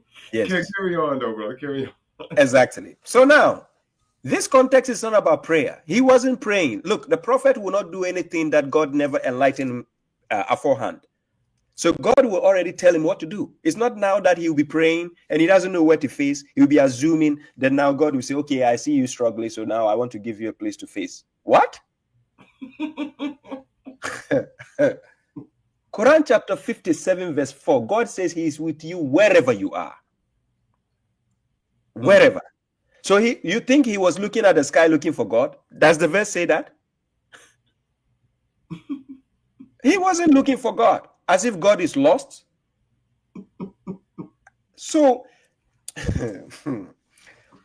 so then, since God has given us the hearing, the eyesight, and the mind, remember, you'll be held accountable for it. So it depends how you use the tools God has given you. So the tools is how we are using it now. So toward the sky, then God says, so we have turned you to a location or entrusted to you a location. Because if I have a location to go, have you ever seen somebody stranded on the way, standing somewhere, and they are looking around? You can notice that this person doesn't know where he's going. Right. I'm serious. Right. He'll be looking left, right, up. You'll be like, excuse me, can I help you? It's like, oh, I was looking for someone or some place. So God now saw the prophet doing the same. He has now assigned a location to him. And a location that you have is wherever you are. That is where you tend to. Because it's your location, your place that you stay. So wherever you are, Sheikh 7, you know your location where you have to go, your home. You know where to go, right? Right. But now God is going to give him a location of establishing prayer and a place of worship. Like my room. Thank you. So God is going to assign to him. Guess what? After he assigned, God wants to see who will follow the messenger in that location. Remember, 143, the verse above gave you that clue. Because God wants to see who will follow him to that location.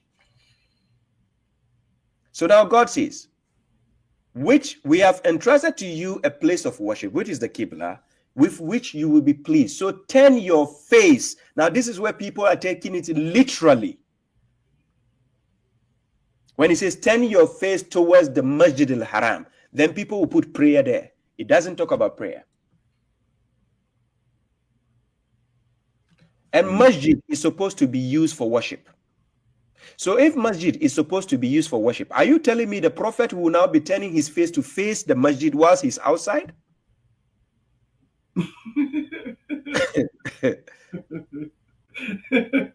Aren't the people supposed to be in the masjid instead to pray?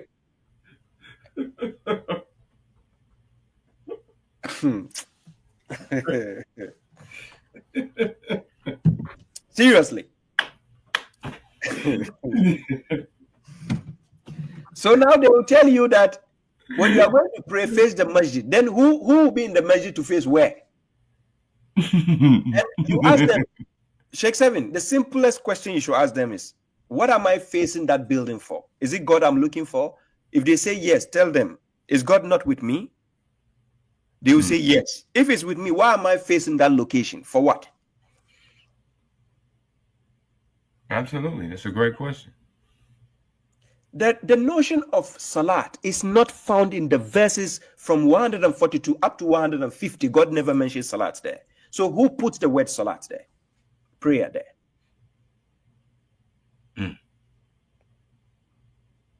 Do you see how people play with our heads? Bruh. So let me show you the non-literal aspect of when God said turn your face. It's a location which has been assigned to the prophet as well as the believers. So it's a base for them now. So wherever they are, that is their location. So they will turn and come there. That is a base for them. And that is why when you read chapter 9, that is when God assigned it to the believers so that they can drive the mushriks away from that location. So he has entrusted that to them, because when you read Quran chapter 8 verse 35, when the mushriks were in charge of the place, they were doing idol worship. The salat they were doing was even out of coverage area. So now God now assigned it to the rightful owners, which are the believers, so that they can take care of that location. So the sacred mosque. Then God says, wherever you may be, thus turn your face towards it. Doesn't mean literally. If let's take it literally right now. God says, wherever I may be, I should turn my face. Does that mean right now I'm talking to you, Sheikh 7? I should be turning my face and facing that location? No, sir. You get the point? Yes, sir. So when people take such thing literally, that is how they have fooling themselves. Because it's about a location, and that's why God keep using the word alayha, at which or upon which, to show you that it's a location that people have to be upon. It's not about turning your face to face a place to pray. That is why they became idol worshippers.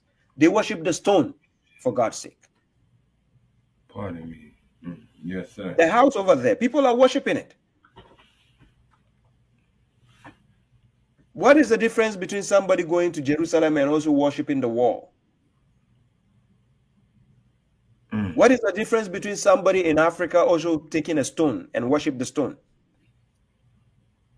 But then they will come back with the explanation. They say, Akhi, we are not worshiping the stone. Then what are you doing to the stone?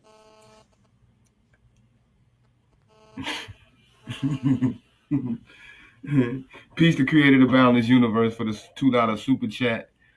His he has a statement, and I like you to see your see if you agree with his perspective. He says the Qibla is within. This is an opinion because there's no fact with what he's saying. He doesn't present any fact surrounding what he just said. He just made a statement. Yes, sir. Yeah. Because let me give a further explanation of that. Because the verse we are reading, we can clearly see that God says we are entrusted a Qibla to you, which you be pleased. Then he says, turn your face towards the Masjid al-Haram. So it's a location he's given. So if you say it is within, then God will have told the prophet, turn within yourself.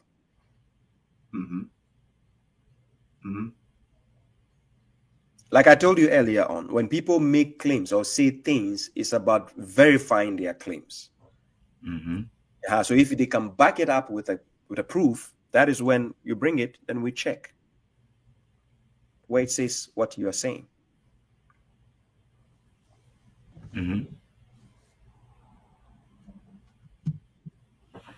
Go ahead, brother. That was just a question. Keep going. Yes. Here the verse goes ahead and says, and wherever you may be, thus turn your faces towards it, so that those who were given the book will know that it is the truth from their Lord.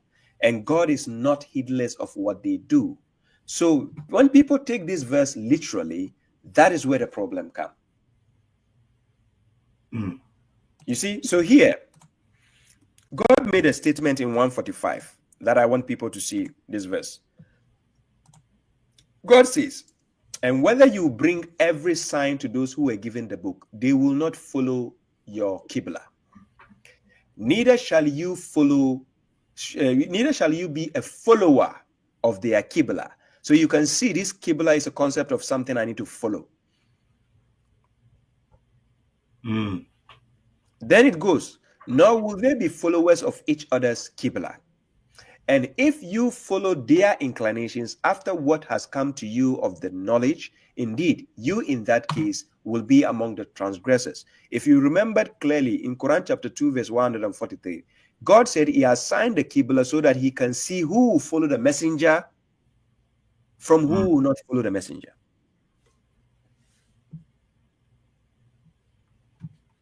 So that is why he entrusted that base to the prophet, to the messenger, in order to see who agree with the messenger and follow. It has nothing to do with prayer. The concept of Qibla in the Quran, God never said pray facing the Kaaba. As a matter of fact, the verses I just read, did you see the word Kaaba there? Not at all. But okay, how did people start facing Kaaba now? Where did Kaaba come into this picture again? I don't.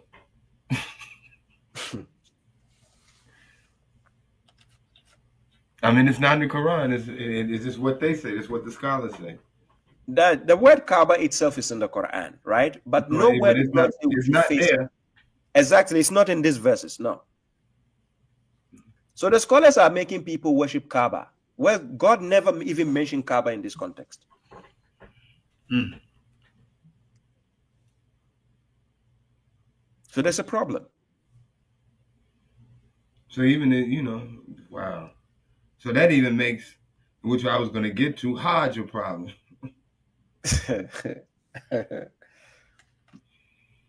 Wow. But see, this is what I'm saying. Like the way you present this for a person without with the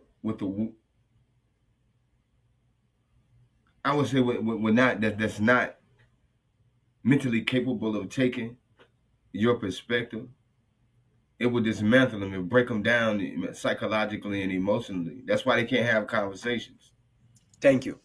You know, That's the point. that's it.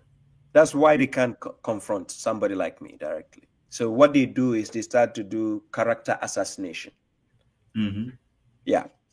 Mm-hmm. And there's nothing wrong with having different perspectives. You know what I'm saying? It's nothing wrong with this. This is what when you get when you want a salad, you don't just eat lettuce. You got tomatoes, you got bell peppers, you got whatever you putting in there, plus the Like, dressing. Yeah, so I mean, we should appreciate different perspectives. Is what I'm saying. It actually should challenge you intellectually. It should spark yes. you intellectually. You know what I'm saying? Yes. So Exactly. yes, sir. Exactly.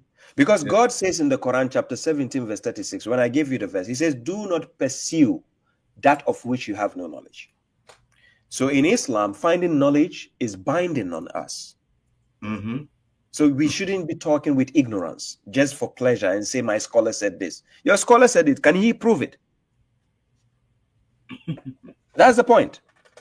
Look, I have a hadith reference I can quote to you right now. He says black people are going to hell. Quote it for us. Let us get it, brother. Yes. I'll put it on the screen for you. Let me put it on the screen here. Oh man. Then you see it for yourself. Then you know that this is not a joke. That these people, Yeah, they have an agenda. So I'm going to share it on the screen for you to see. Yes, sir. Wow. Here. Created a boundless universe, honors and gratitude for those super chats. I apologize for missing those. Yeah, 119 is Mishkat al-Misbah. So that I show people how they can search it for themselves on the website and see it clearly. So when they go to sunnah.com,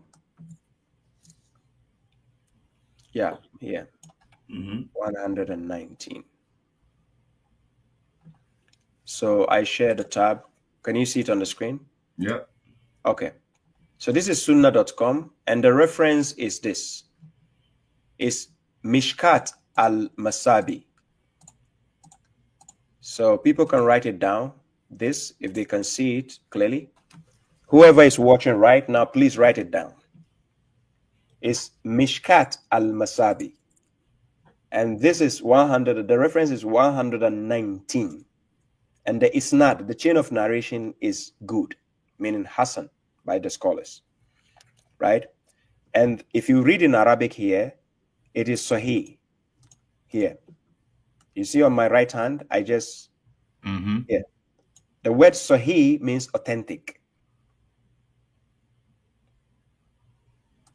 And do you know who made it authentic? Imam Albani from Albania. Yes, Imam Albani. He classified this as Sahih, but the Isnad Zubair Ali Zai classified it, the Isnad, as Hassan. So this is not a weak hadith. This is Sahih, and this is Hassan, meaning it's a strong hadith. Now, this is the book looking down on black people. That is why in the hadith, everything black is bad. The only thing black which is good is the black stone by the devil that they are kissing. Oh, I'm serious. Sheikh Seven.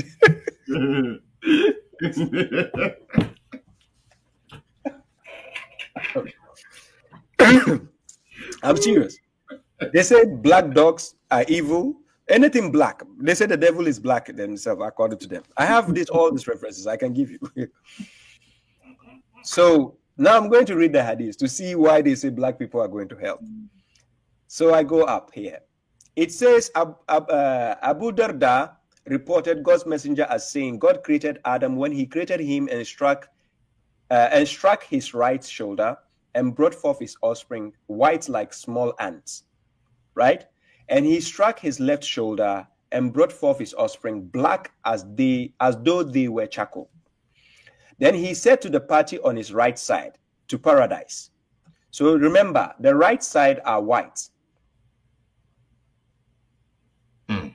Like white. Yes. Yeah. Then he says, the ones on the left, listen to what he said. And he said to the party in his left shoulder, to hell, I do not care.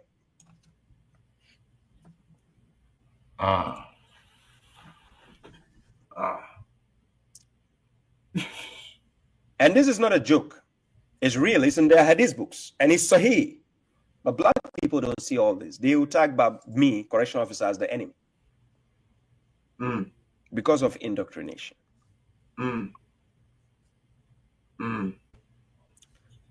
When you check here, the Arabic word they call, you ask any Arab, how do you call black people? This Sauda, the word Sauda I just highlighted, is black. Sauda. Yep. This Sauda is black. It means the Zuriya, the descendant of Adam. Are we not the descendants of Adam? Yeah. Tell me, who among the descendants of Adam, apart from us, is classified as black people or black? None. Yeah, and you see our brothers actively going to and become servants of this, people who have this ideology from Hadith books. I'm not saying all Arabs or something are bad. No, we have Arabs who are actually supporting the Quran alone ideology. But majority of them, they don't. That's why they don't regard black people at all. Yes. And these are things. And basically, what they're saying is, yeah, they're basically trying to say you are not even a human. Thank you. That's the point. And that's why they mock us by saying Bilal was a slave of the Prophet and the Prophet made him call the Salat. It's all an insult. But people think it's something good. Oh, Bilal was a slave and he went to call. No, if it was something good, why didn't one of the Arabs went up there to call the Salat themselves? And I mean, logically, why would they allow a slave to do it? Thank you. Say that again. Because I mean, even according to in their communities, the one who calls the prayer, that's a prestige position. Thank you. Why would you give it to one who exactly? Why give it to a slave? But see, no, even in our communities, ones are waking up to those particular. You got a lot of us who are waking up, and those who are waking up. You know what I mean? So. No, of course, it's a gradual process. I know cognitive dissonance, how it works. I've dealt with a lot of people. Look, I've been online for the past 8 years doing what I do for the past 8 years. So I know how people's emotions can be touched. Correctional officer, one of my taglines is, if you are emotional, don't watch me. Yeah, this is how one of the disclaimer I put. I normally tell people, if you are emotional, don't watch me, because I will trigger the cognitive dissonance there. Hey man, I mean, just having the dialogues you having, brother, man, it's most definitely gonna trigger. But hey man, like I said, agitation and triggering, you know what I'm saying, it brings about change. You know what I'm saying? Yes, and that's the only way that you're gonna change people's perspective or even get them to look in a different direction. You gotta agitate, you gotta stir things up. So, yes, sir. Yes. Wow. So yeah, let's go ahead. I got like 15 minutes more. We can go ahead. If you have anything to present, you want to let people join, fine. I can spare some time extra for you. Yeah. But Sheikh Seven, you can ask me a question, even Oh if yeah, nobody just, you can ask me a question so that we yes, don't just stall the I time. I do have another question. I do have another question. I just didn't want to be greedy, brother. I just didn't want to be greedy. Let's get to the point of, and I'm only bringing up strong points that affect our community, especially the communities here in North America. Something that another question that we beef about Ramadan, and when is it time for Ramadan? This is an argument that come up in our communities every year without ceasing. So could you talk to us about Ramadan a little bit? Yeah. So the month of Ramadan is mentioned on the Hijr calendar, which is the Arabian calendar. By the way, when people say Islamic calendar, there's no such thing as Islamic calendar, right? Right. So Quran chapter 9, verse 30 says, God says when he created the heavens and the earth, the count of months were 12 months, and 4 of them are sacred, meaning dedicated to him. Like out of the 12 months, we have our own activities to do all the other things. Then we have 4 months that we dedicate to him, meaning sacred. Now, Quran chapter 2, verse 185, God revealed the Quran in the month of Ramadan, which means at the time of the Prophet, on that calendar they were using, the Arabian calendar, he revealed it. And I have videos that I did, which shows that it is on the 17th of Ramadan, second year after Hijr. So,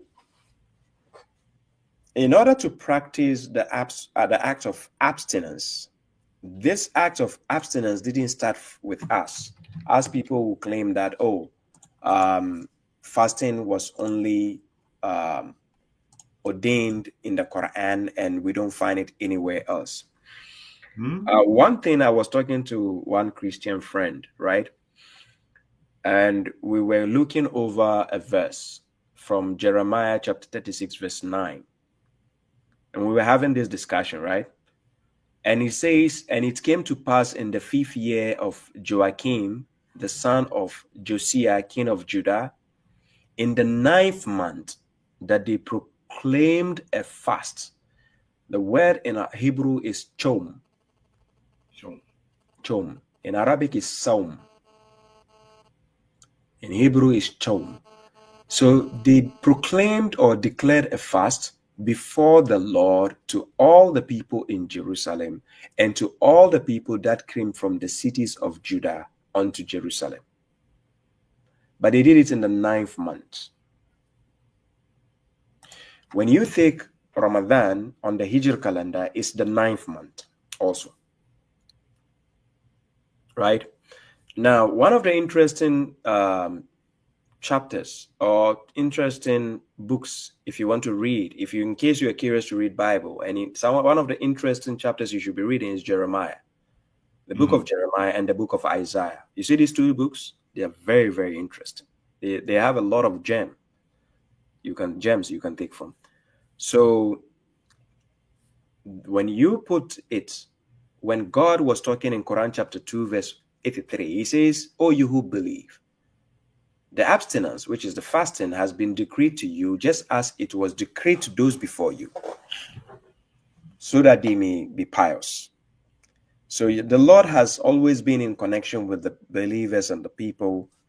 And whatever you are doing now is not a new thing. It has been done before, right? But the specificity of using the 9th month raises the eyebrow. The 9th month, why 9th month is mentioned. But anyways, you come to the Quran, you have the Hijr calendar, you have Ramadan. So God mentioned it. So that month you are supposed to practice abstinence because it's the month of the Quran. And the purpose of the Quran is to attain piousness. The Quran is here to lead you to piousness, to show you the right things you need to do. So in that month, when you observe the abstinence, you are not only abstaining from food and drink, from eating and drink, you abstain from lust also. So it is something that helps you spiritually. And for people who want to understand anything about fasting, abstinence, it gives you a spiritual connection with God, right? So the notion of abstinence that you find in the Quran and the laws that God has stipulated concerning fasting, the sectarians have actually contradicted a lot of the things that God said in the Quran. For instance, they will tell you that when you miss some days of fasting, you have to make up the missed days. That statement is not coming from the book of God. Where God says even in the prayer, they say you got to make up prayers. It doesn't make sense.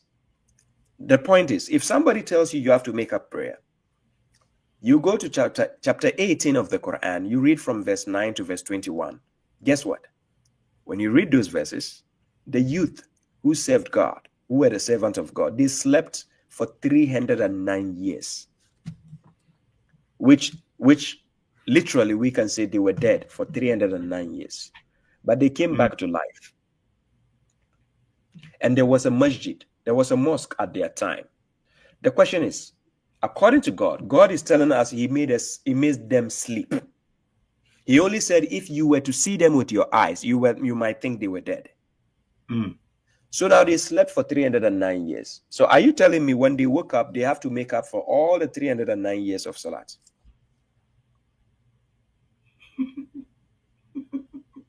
You see the problem?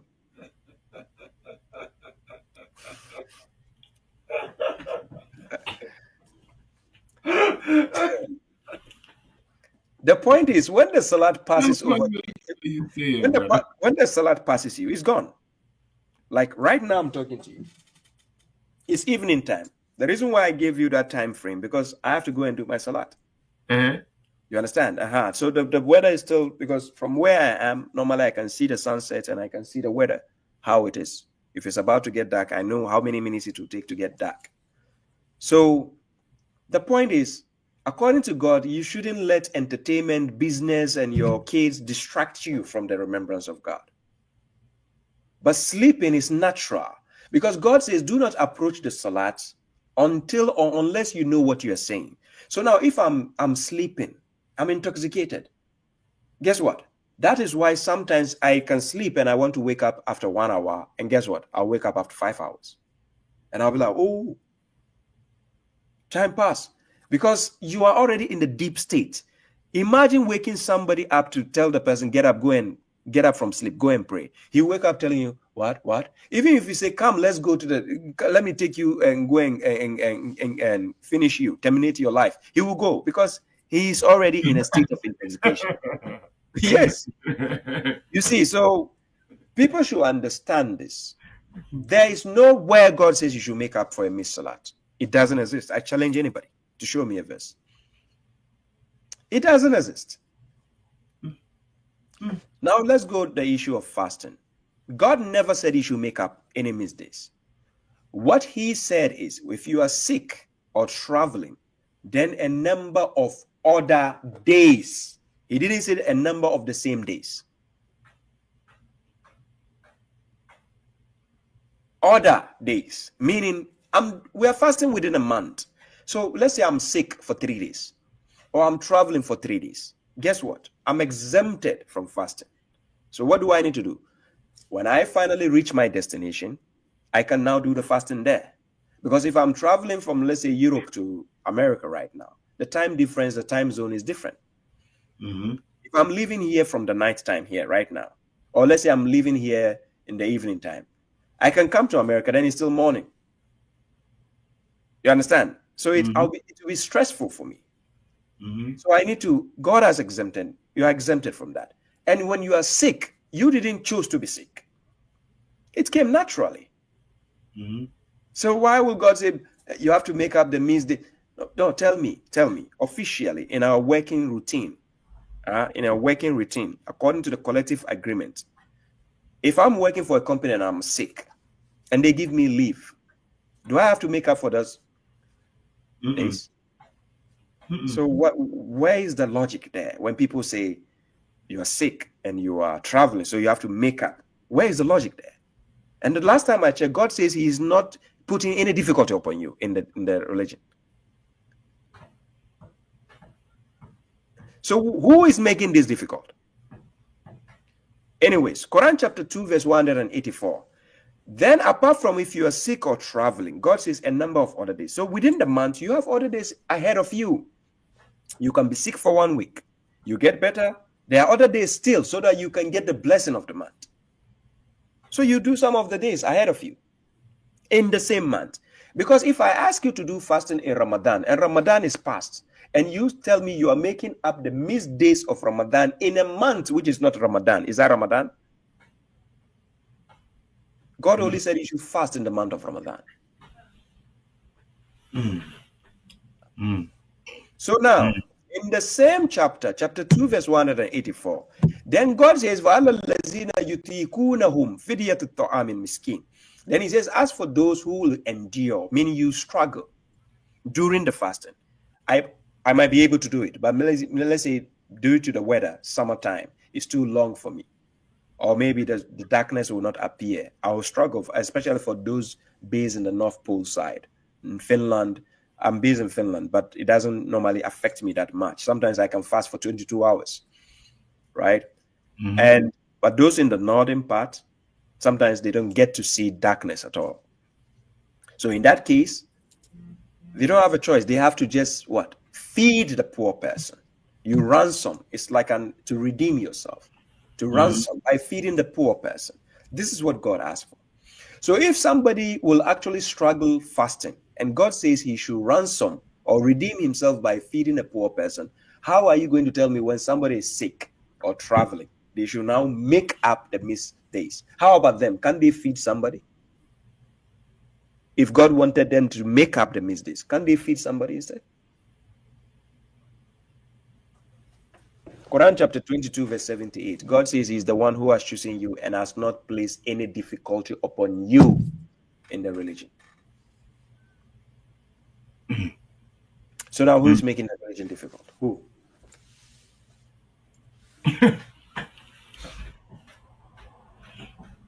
You see the point? Yeah, I get the point. I do. That's We got a super chat. It says from Creator to Boundless Universe. Apologize, I had to let the brother complete his thought. Didn't want to interrupt him. But we have. He says, for those who do not read Arabic, what would be their best transliterate a Quran for them to start with? Before you even say it, I want to say, go ahead and say it. This brother right here, it has translated the Quran, so I would love to put. Let me put it on the page, then they can see it. I did a full translation of the Quran. Let me put it on the page. Then they can see it. They can go to the internet and see it, and it's there also. They can grab a copy if they want. This is you can share it to the page so that they can see it. So that is the Quran on the internet. You can find it, the Great Quran. It's written like that, thegreatquran.com. Right? Thegreatquran.com. And you can go to the chapters. This was done with the help of a brother called Muhammad. Right? So you see all the chapters available like this. You can click on it, and it has translation, transliteration, and the Arabic. So if you don't want the Arabic to see the Arabic language there, you can take the Arabic here verses out. Then you are stuck with only the English translation and the transliteration. And likewise, if you don't want to have you want to have the Arabic, but you don't want to have the transliteration, you can also take it off. Then you are left with just the Arabic and the translation without the transliteration, right? So it is reader friendly, word for word, and I guarantee you will enjoy every bit of it when you read it. But there's a hard copy also available, and I have the website. You can find it when you go to the main page of this website, the Great Quran. You can find it there, right? So yes, there's quite some few translated out there I can recommend, right? But for now, if this is available, I will recommend you check this out for yourself and use it to be doing your daily studies, and that will help you, inshallah. Inshallah, inshallah, inshallah. Yeah. So yes. Yes. Go ahead. Mm. The reason is I have to actually go and pray. I will have stayed longer, a Hmm. bit extra, but I have to. My time is up, Yes. and but I think we can still do this another time. Why not? Yeah. Let's Sure. let's please do it another time. You just let me know when the next best time is for you, Yeah, and yeah, yeah. we'll coordinate that way. And by the way, happy Independence Day, right? To you guys over there. I don't know how it is, but I know some people might have, Oh issues yeah. with this kind of Independence Day kind of thing. For instance, myself, I don't celebrate Ghanaian Independence Day. I don't see any sense in it, right? Yes. Yeah.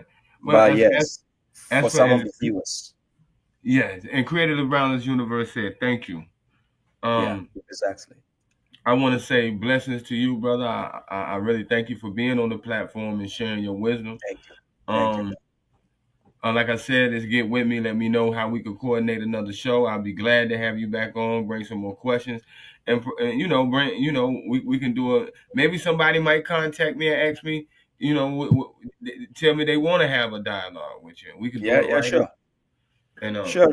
I'm open for all that, right? Usually, when people could contact you and say, "I want to have a dialogue," they don't actually know me.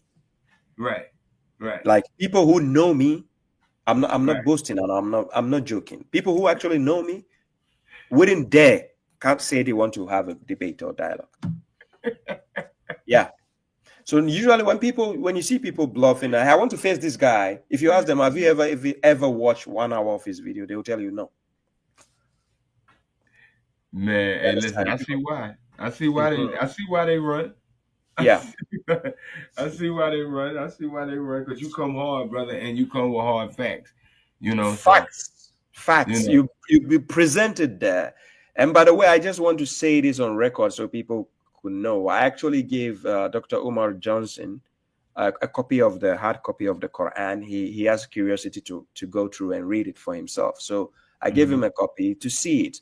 And I think when the right time comes, he gets to know because I've seen his videos where he spoke in the concept of saying that any religion which has to be given to him by Mhm. somebody, he's not interested. But the point is somebody in terms of another race giving you a concept of, but from the angle he's looking at it, I guess at the right time he will get to understand the perspective that Islam is actually from God, not from the Arabs and not from anybody but God, right? Mhm. So God Mhm. doesn't want you to become a slave of somebody in a religion. You're Right. actually a servant of God.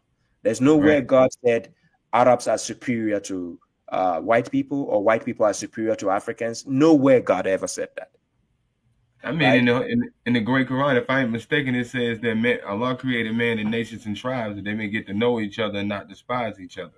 Yes, to Therefore, recognize each other. the differences are supposed to be acknowledged and appreciated. You know what I'm saying? You should Yes, want to be yourself.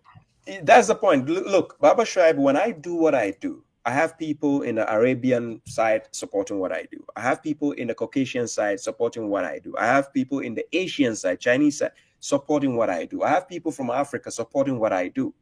Because the idea of segregation is a mindset to divide and conquer.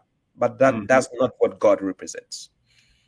God wants to bring unity regardless of the color or race. Of the skin, yeah, Yes. yeah. So sometimes people don't understand this, but these segregations they happen through indoctrination. People cause them. Look, I'm based in Finland, right?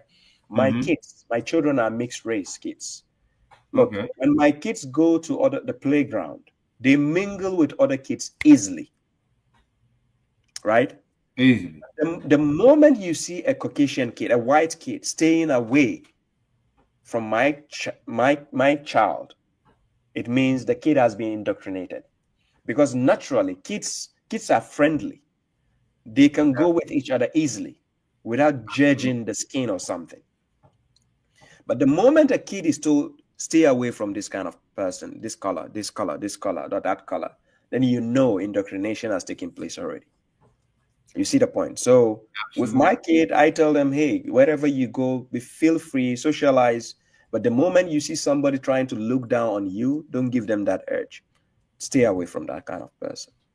You see? So thank you very much, Sheikh Seven, for Yes. having me. I appreciate you. for giving me the platform to spread the gospel, I would say. Yes, and we appreciate you, brother, man. You got much. I know you. I know for a fact you got a lot more to give. So I would love to get you back on. I do. I just put the brother's TikTok link in the chat, so you can get that TikTok link, and I'm pretty sure you can follow his TikTok, and it'll get you to he's on Instagram, Yeah, Facebook. exactly. So even if when they go to the greatkoran.com, that website containing the Quran, when they look below the website, it has all my channels there, down there, all my channels to my social media handles. They will see it there. So I do put some reels, shorts. At the same time, I do have live lectures where I have videos where I put contents where people can learn and study with and benefit from, right? And this is all for the sake of God, no strings attached. Yes.